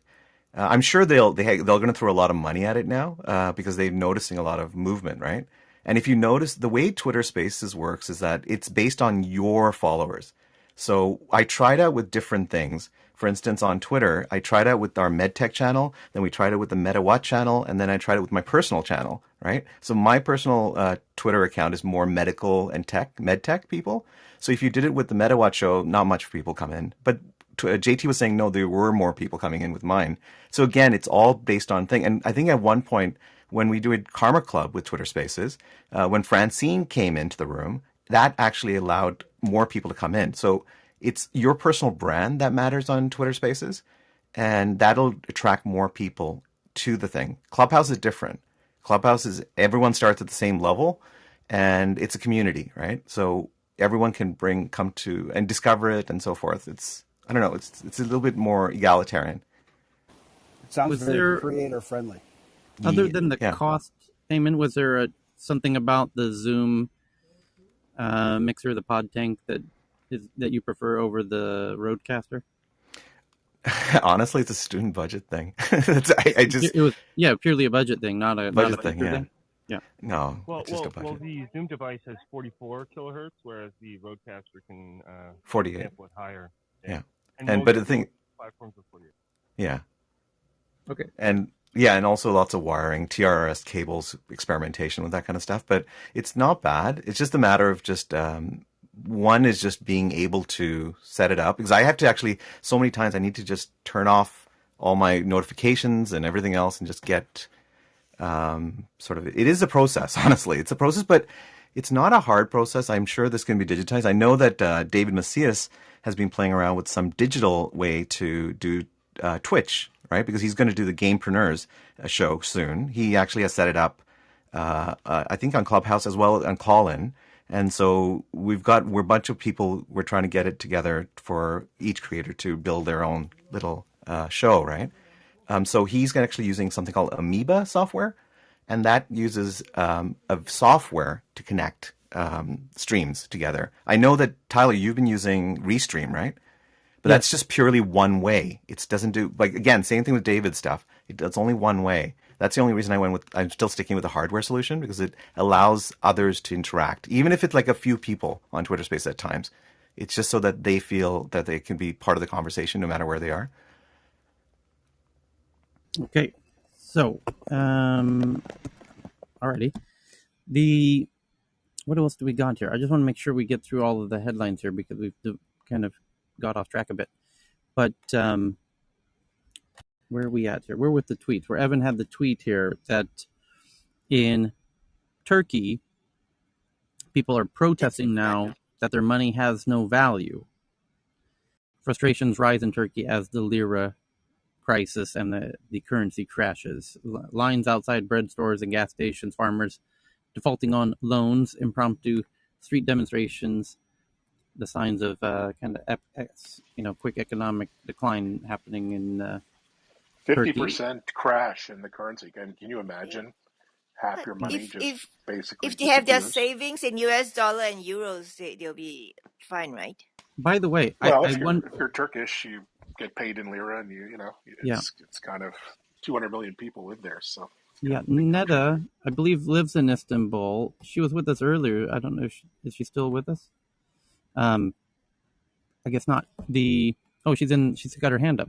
Perfect. So, from what I understand, this Howdy. stemmed. Hey, Netta, am I correct in thinking that this is related to the fact that a bunch of powerful Western countries all insisted that Erdogan in Turkey release a political prisoner, and rather than release a political prisoner, Erdogan told those ambassadors from those 13, I recall 13 kind of powerful Western countries like the US, Canada, Sweden, blah, blah, blah, to go F themselves. And that's the last time I remember hearing Turkey in the news, about 3 weeks ago. And then the next thing I know, the currency is collapsing. Are those a coincidence, or is there some relation there? So I missed the beginning part of your conversation because I had a phone call and I just jumped back on. So I'm kind of not completely clear on what the topic was. I just heard you guys talking about the currency crisis. It may have something to do with it. I'm not sure, but this crisis has been going on now for quite a while. Okay. And so it's just kind of, it's just accelerated a bit because as of maybe about 7 or 8 months ago, it went up to about nine, which, 7, 8, 9, which was, unheard of. And then to have it go above 13 Turkish lira per US dollar, I mean, this is just, the worst it's ever gotten. Having said that, as a result of it, I cannot remember the last time it was so busy as far as tourists go. So, on the one hand, for the Turkish people, the people that are living here, and their purchase power is completely it's as you can imagine almost diminished. So for the people that are making lire, it's difficult. I mean, I remember when I first came here, just a few years ago. I mean, literally the prices of, let's say, cheddar cheese was $7, seven lire per pack. Now it's 37.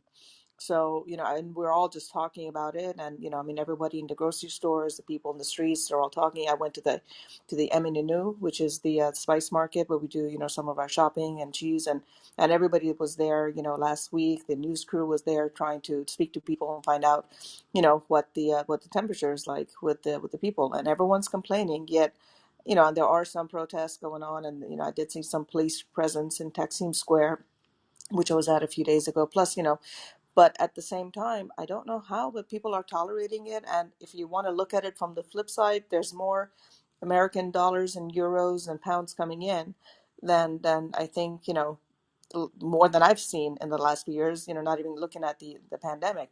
I mean, it's a complete mayhem here as far as tourists go. So there's tons of tourists, tons of people buying, and lots of people now trying to hurry up and pick up real estate and finding great prices for real estate. They're still building. They just opened up the Galata port, which was the new port that they've been working on for a few years. So on the one hand, it's, the country is moving on as usual and things are, still happening. On the other hand, I mean, it's a very interesting thing to see as an outsider who's living here now. And just, I'm observing it, I'm talking to people, and I hear lots of different conversations on both ends.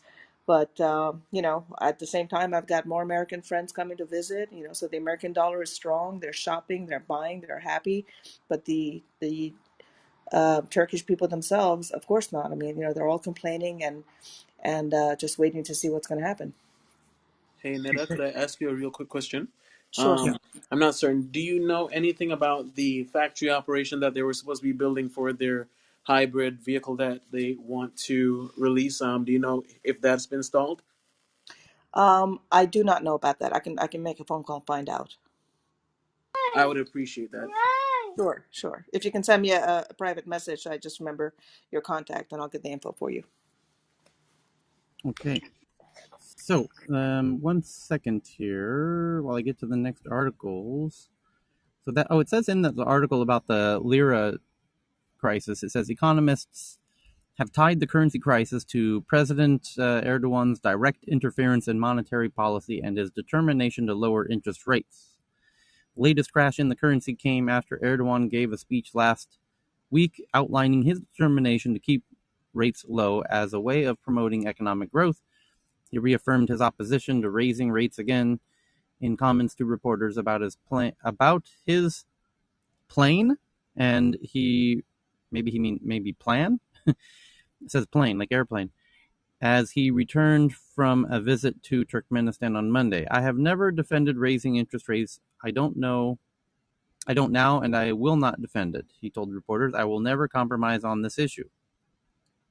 There are rumblings of public dissent, unusual for a country where only officially sanctioned demonstrations are permitted, and the main television channels and newspapers follow the government line. Scores of people have been detained for joining street protests. The police detained 70 people in several districts of Istanbul last Wednesday who were protesting the government's management of the economy after a record drop in the lira the day before. Okay. I'll say this, Tyler. A lot of people, I mean, the interest rate here was just crazy when I first came here, and I realized so many people are literally making a living off their interests. So, they'll put their money in the bank, and the interest that they would get monthly would cover their costs, whatever they put in the bank. So, you know, uh, at one point it was 19% or even 20%, which is a sign of an economy that's in crisis, but also it works in the favor of the people that have the money that are putting it in. So I think it's like anywhere between 14 to 16, kind of fluctuates. But it's something that I wasn't used to seeing in America. Living there, nobody lived off there. I mean, unless you're dealing with tons of cash in the bank, not a lot of people I knew were living off their interest rates. So it was interesting to see that that was going on, and people, were coming here and parking their funds in the bank. Now, having said that, I got to tell you, I just had a meeting 2 days ago with someone who they are creating. It's kind of new actually. They're going to launch it. They're going to open by end of next year. They're building the next Universal Studios type. So they're building a lot where people are going to be making filming Hollywood movies and movies from. So it's a cross between Hollywood and Bollywood, where they're going to come in. So I had a meeting with them, and they were giving me a presentation and some projects that we got into conversation. But at the same time, you've got people who are taking advantage of what is going on and also trying to bring in. I mean, for 13 lire, no, it's not good for the people. But imagine, I actually brought a friend of mine from Hollywood who was visiting, and we had a meeting there, and they're like, if they can pull this off and bring up the standards that they're showing us, if this is something that's going to be doable, then of course we're going to bring our films here and shoot at the same facilities. And we're close to Europe, we're close to UK, and they're going to have all the standards, and they're going to have all the crew. So of course they're going to bring their films and make it for pennies on a dollar. So that's how Interesting. some of these people are going to start competing and trying to um, use this and facilitate this to kind of get on top of the game later on. So that could be also Interesting. something to look into. Yeah, just a question for you. Is it Nita or Neda? Netta. Netta. Hi, it's Evan. Are Hi. people looking to crypto at all as a safe harbor? Probably more maybe middle or upper I class thought they ban it. Yeah, to no, convert. crypto is not banned. No. Right across the street from, behind my house, there's a cryptocurrency exchange office that just opened up, and more and more people coming in. I'm starting to see Binance Turkey, getting more sponsorships here, and getting more awareness in front of the people. So it's still happening. There's been a lots of, there's been a lot of confusion about uh, who they can use, and it's kind of new still, but it's big. I mean, I actually just went to probably maybe one of the first NFT art galleries from a Turkish slash German artist who I loved his stuff, and I'm actually meeting him for lunch tomorrow. And he did something here at the Soho House in Turkey. And I think, if I'm not mistaken, it's probably one of the first ones that he had an art gallery showing, and he was also now offering his work. He's got these beautiful guerrilla artwork stuff that he's done, and he's offering it on NFT as well. So it's new, and it's happening, and lots of people are dabbling in it. And I know that there are some stores. Last year when I went to some restaurants, some of them were, accepting Bitcoin for payment for restaurants. So it's happening, not fast, but they're definitely not behind. Okay. Mm. One. Mm. of- Neda, the, there was an article in April that says that Turkey banned crypto payments. I'm pinning it on top now. Okay. Yeah, a lot of things will get banned, and then a new version of it, or they'll put in what is it, an amendment to the rules and regulations. So I mean, at the end of the day, it's something I've literally seen rules and regulations change, within a couple of months or within a few months. So this is what's interesting in Turkey, is that when something happens, good or bad, count on it to just wait and sit it out and see if this is going to be long term or short term. Mhm. So Vinay, you just sent in one about a warning about China from MI6 in the UK. Do you want to do that from the BBC? MI6 boss warns of China debt traps and data traps 1 hour ago. This Yeah. guy, yeah, go ahead. Yeah, it's really interesting. I mean, the MI6 chief, who's known as C, very rarely shows up in public. But this new MI6 chief has a Twitter account, is very active, and in his first public interview, talked about a bunch of things. And the big one he's talking about is China's policy of debt traps and data traps, that they go in on one way, they get you on the hook in terms of the economy. And we've seen this in Africa, Sri Lanka, and many, many other countries. But they also capture all the data. And once you give up your data, he kind of warns that how China is using that. So really interesting article, guys. You should read it. He talks about Ukraine, Russia, and a few other hotspots around the world that are of concern to the UK and supposedly other countries. Really interesting article. Okay. Yeah, a lot of intelligence agencies have Twitter accounts. The CIA, most notably, has some of the creepiest tweets that I've ever seen. So they really take that to the next IO, level your with their mic sense of humor. isn't very loud. Your mic is super quiet, Eric. He's talking about the CIA. I would, I would recommend that. Fair enough. So, yeah, he said he warns that China has the capability to harvest data from around the world and uses money to get people on the hook. Yeah, described a chaotic problem with Russia and Ukraine, where Russia is posing as an acute threat, and admitted the assessment of the Taliban's progress in Afghanistan this summer was clearly wrong, but denied Kabul's fall was an intelligence failure. Okay, so kind of concerning news. Moderna chief predicts that the existing vaccines will struggle with Omicron. Stephanie Bensell foresees material drop in current jabs effectiveness, sending stocks and oil prices lower, although probably not Moderna stock. No, let's have a quick look, shall we? Moderna ticker. Oh yeah, Well, Moderna's up, Zoom is up, all the remote, work lifestyle stocks are up. yeah, Moderna stock went sky high on the 24th, Wednesday, when is that? What the day Omicron was announced? The 24th, because it's up from 273 and it went up to 367. Wow, what is that? A 40% jump in 2 days, 3 days? Crazy. So, that's going to be really unfortunate if we have to make a new vaccine. And making the new vaccine is the easy part. It's getting it to everybody that's going to be incredibly challenging. Although I found this strange in that, we're dealing with the original vaccine from the original COVID two, Yes, right? We didn't make a new vaccine for Delta. correct. I mean, so why would we Because assume we need the the mutations are quite pronounced in Omicron is with the spike protein, unfortunately. Yeah, it's two variant changes in Delta and 30 in Omicron. holy shit. Omicron. But Um, there's some data that says that Omicron is maybe more infectious, but it's not making people any sicker. That's true too. And I just sent an article about that to you, Tyler, from the Wall Street Journal. Yeah, but the problem is with increased virulence, you increase the transmissions, thus you increase the chances of further mutations because that's how mutations happen. Yeah, we're already in the middle of the Greece letters. And you also don't know with this thing, even if the main infection is not too bad, whether there's the long COVID syndrome. You don't know what that's going to be from this either. So there's a lot we don't know. Of course.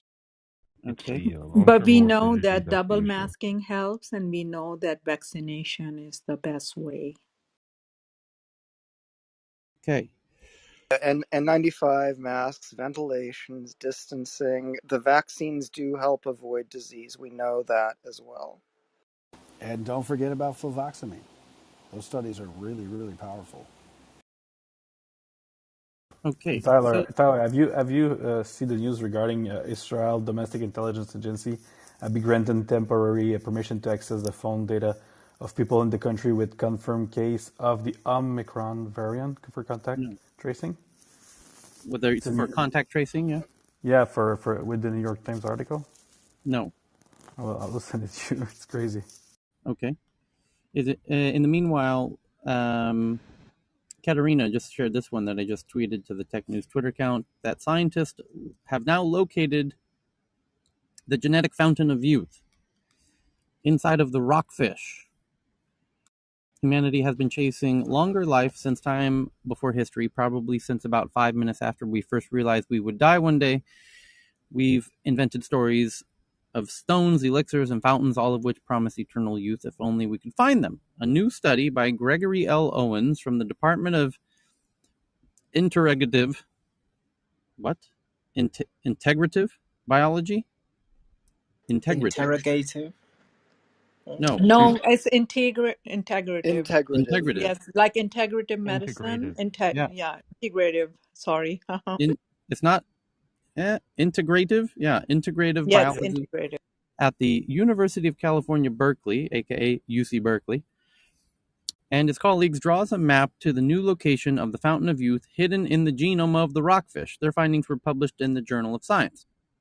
There are dozens of species of rockfish, all of which have wildly different lifespans that depend largely on their size and where they live. The shortest lived swim in waters off the North Pacific for little more than a decade, and the other end of the spectrum, some species can live more than 2 centuries. Wow. Scientists sequenced the genome of 88 species of rockfish in order to identify the genes and the gene families responsible for their incredible longevity. Quote, we sequenced the whole genome of 88 species of rockfish, and then we did high-level chromosome analysis for 5 of those species.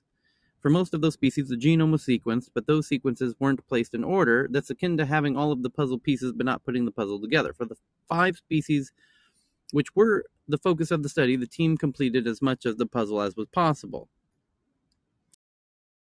There's a strong correlation Great. between size, living depth, and lifespan. Those rockfish who live the longest tend to be larger and live hundreds of meters below the ocean surface.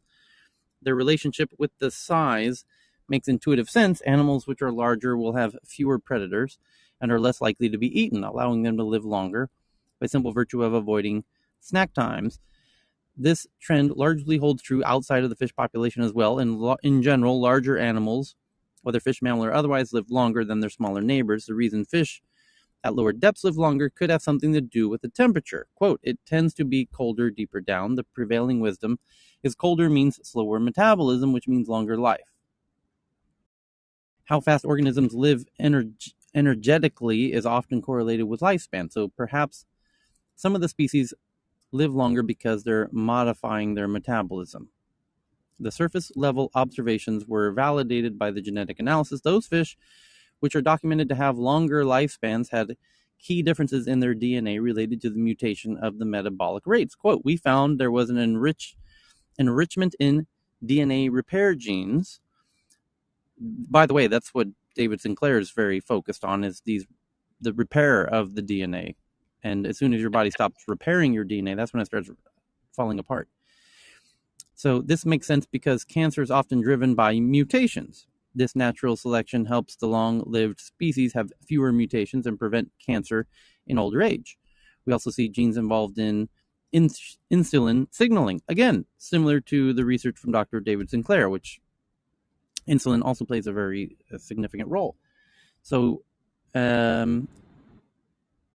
it's really interesting, the genetics of longevity in these rockfish. It But some of kind of that plays DNA from into the the, rockfish. sorry, it kind of plays into the idea of torpor, which is slower metabolism and slower body temperature that allows you to conserve your energy and prolong life in certain species.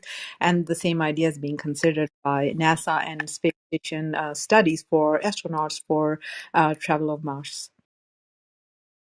I do like how they include "don't get eaten" as part of the Fountain of Youth.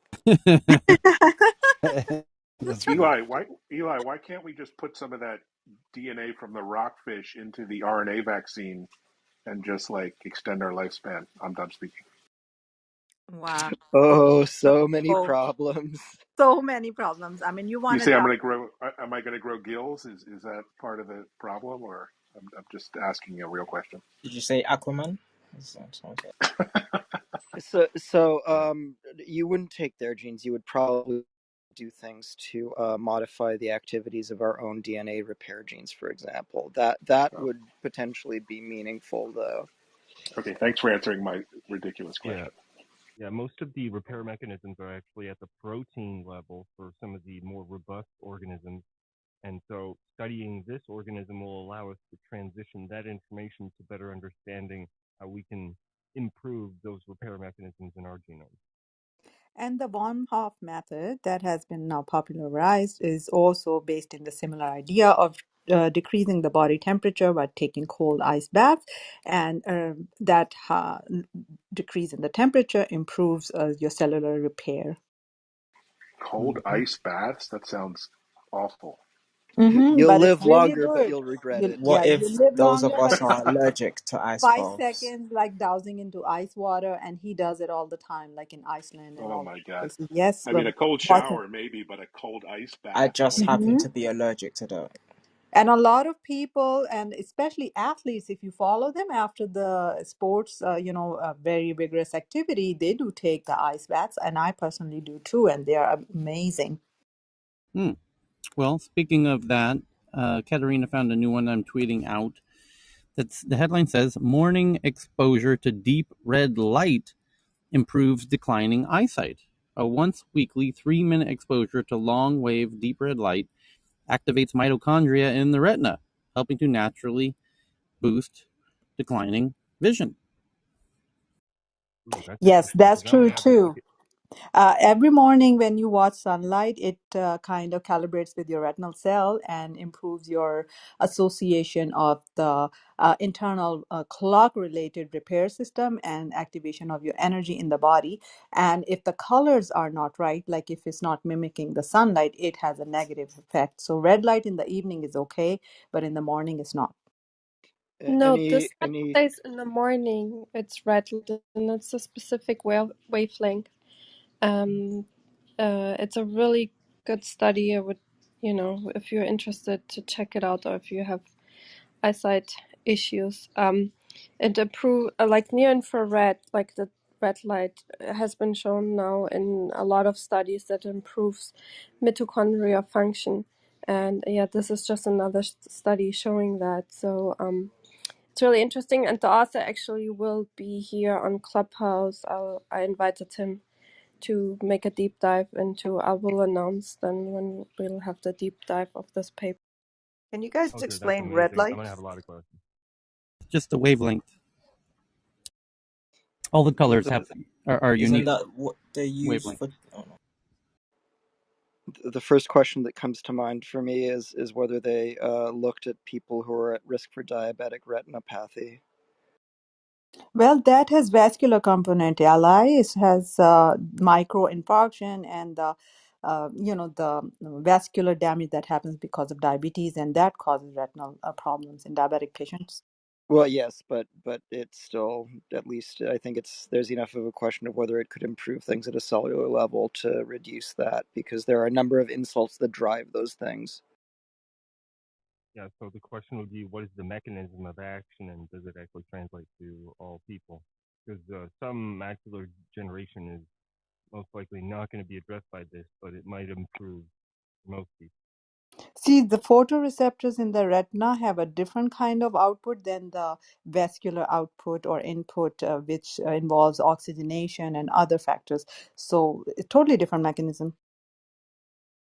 Okay, so So go ahead. it's just that the photocells they use way more energy than other cells around in the body, and that's why ATP production is crucial. But it declines in age, the quality of ATP production, and the red light. This red light addresses that issue. Mm-hmm. and the frequency of red light is 430 trillion hertz. Thanks. Okay, so the next one is multiple people sent this one in, Joe and Katerina and others, that scientists build first living robots that can reproduce. The tiny living machines aren't traditional robots nor a species of animal, but living programmable organisms created by Tufts University. And we read that about a week ago, and now the update is that they're now reproducing. The microscopic organisms made from frog cells assemble babies, quote unquote, in their Pac Man shaped mouths in breakthrough that could one day be used to destroy cancer cells. Frog stem cells, shaped using artificial intelligence, will spontaneously replicate. They gather single cells inside a Pac Man shaped mouth and release babies. Self replicating living bio robots could allow more personalized drug treatments.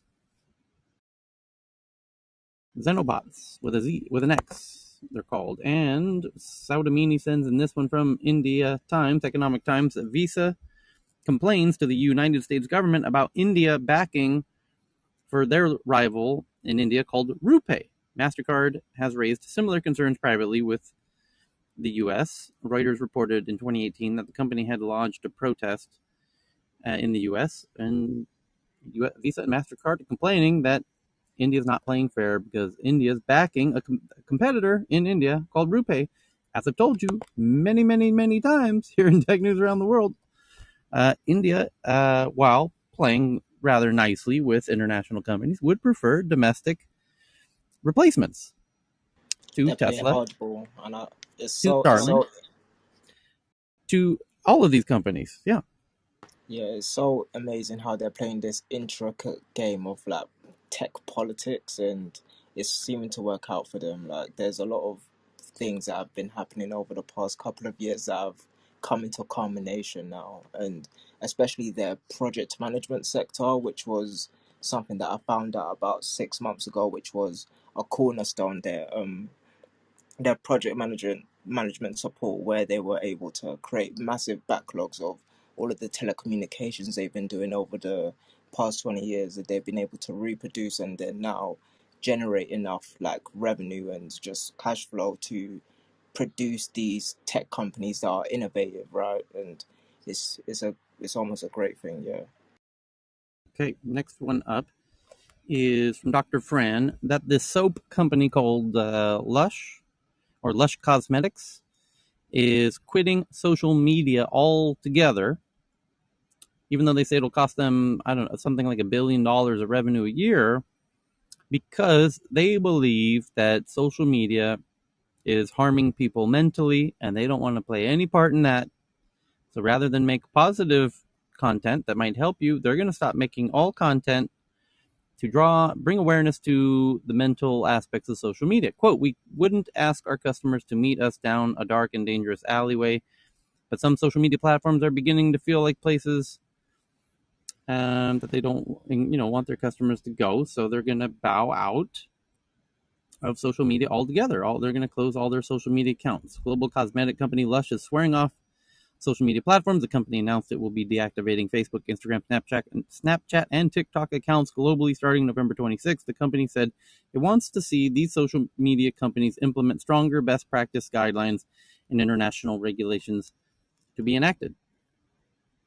Okay, if that's true, and your true intent is to reduce the amount of negative content on social media platforms, why make an announcement about this? It's virtue signaling, Tyler. I Ah, mean, Um, I don't see this as a trend. I mean, Lush is for those who don't know the brand, I have a daughter. I mean, it's extremely viral, popular brand. They don't even need social media to sell it. It's just like one of those hip products categories. Yeah, I was making sure that it was Lush Cosmetics from the UK, right? Which is like, it's just a different kettle of fish when you're playing with a UK based company. As much as it is global, there is like this understanding of where it comes from, and just like the culture that it comes from.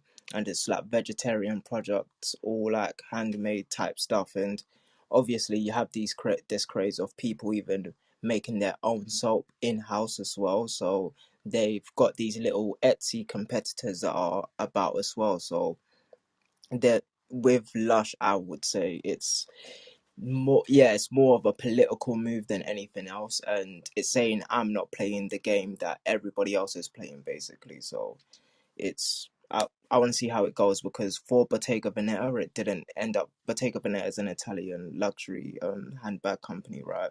And it didn't really work out very well. So I want to see what happens with Lush as well. Okay, next up is from BB. It's the article about. There's two interesting ones out of China today. One, Reuters says they have an exclusive that a very big Chinese province is now installing 3,000 cameras with facial recognition with the express purpose of targeting journalists and foreign students. Security officials in one of China's largest provinces have commissioned a surveillance system that they say want to use to track journalists and foreign students, and they're paying about $750,000 for the deal that will be installed in 2 months. And I don't know which is a better story: the fact that they can install 3,000 cameras in 2 months for less than $1 million, or that they're going to use those cameras to target journalists. They're both kind of interesting separate headlines. So then Bibi found another one from Reuters that a Taiwan tycoon says he does not support Taiwanese independence after China has levied his company with a very large fine. The chairman of the Taiwanese conglomerate said on Tuesday he does not support independence for Taiwan from China after Beijing fined his company in an apparent warning. And he doesn't like being fined, so he's no longer in favor of independence for Taiwan. I And I wonder if wonder those if are that's the related. last we're going to hear of him. Tyler, Yes. I'm going to start a room today's startup on Okay. Tap Global. Yep. You ready? Whoever is interested can come over Let's do after it. this room finish. Thank you. No, let's go ahead and get it started. I have one last tweet here. A new discovery opens the way for brain-like computers. Cheryl, go ahead and pin your room to the top of Tech News so we know how to get there real easy, yeah? Or did she jump out already? Research has long strived to develop computers to work as energy efficient as our brains. A study led by researchers of University of Gothenburg here in Sweden has made a new discovery that opens the way for brain-like computers. Thank you, Saudamini, for that one. I just tweeted it. Someone found a new model that automatically generates movie trailers. And Russia fines Google 3 million rubles, a grand total of $40,000, for not deleting banned content. A Moscow court fined Google $40,000 on Monday for not deleting content that it deems illegal. That'll teach them. That'll get them there. Hey That Tyler, if I could just get in a headline that just came Yes. across that Go. Nadella, the CEO of Microsoft, just sold half his stock, and it's because the state of Washington, which historically has not had an income tax, is imposing a capital gains tax on certain larger capital gains starting January 1st. So he wanted to get in front of that, and but that's you know pretty interesting to me. Yes. Well, what did it do to the stock price, if anything? It may not. I haven't even looked actually what the stock price is. I mean, I don't think that should affect the stock price because I think everybody understands that's a legitimate explanation. It's not like made up. Actually, it's the stock's down 1.76%, but the market's been soft anyway, so it's not gonna. I don't think it's gonna crush it. I mean, intraday it's down, so maybe some people saw the headline, but once you read into it and you realize there's a 7% capital gains tax they're putting in for capital gains above $250,000, and he sold $500 million worth of stock, he just saved himself $40 million. Yep. Okay. What is Cheryl's room now open? Yes, it is. Okay. So we're going to thank you once again for another fun tech news around the world. Please follow me on Twitter because tomorrow we'll be meeting in Twitter primarily. I am going to go buy a Rodecaster Pro in the next hour and hopefully get it rigged up so that we can live stream it to Clubhouse, but I can't promise that that's going to work, especially as I only have one phone and one laptop, and who knows how that crazy mess will play out before we meet tomorrow. So if you want to make sure that you continue to get your uninterrupted tech news around the world, please follow my Twitter account in my bio.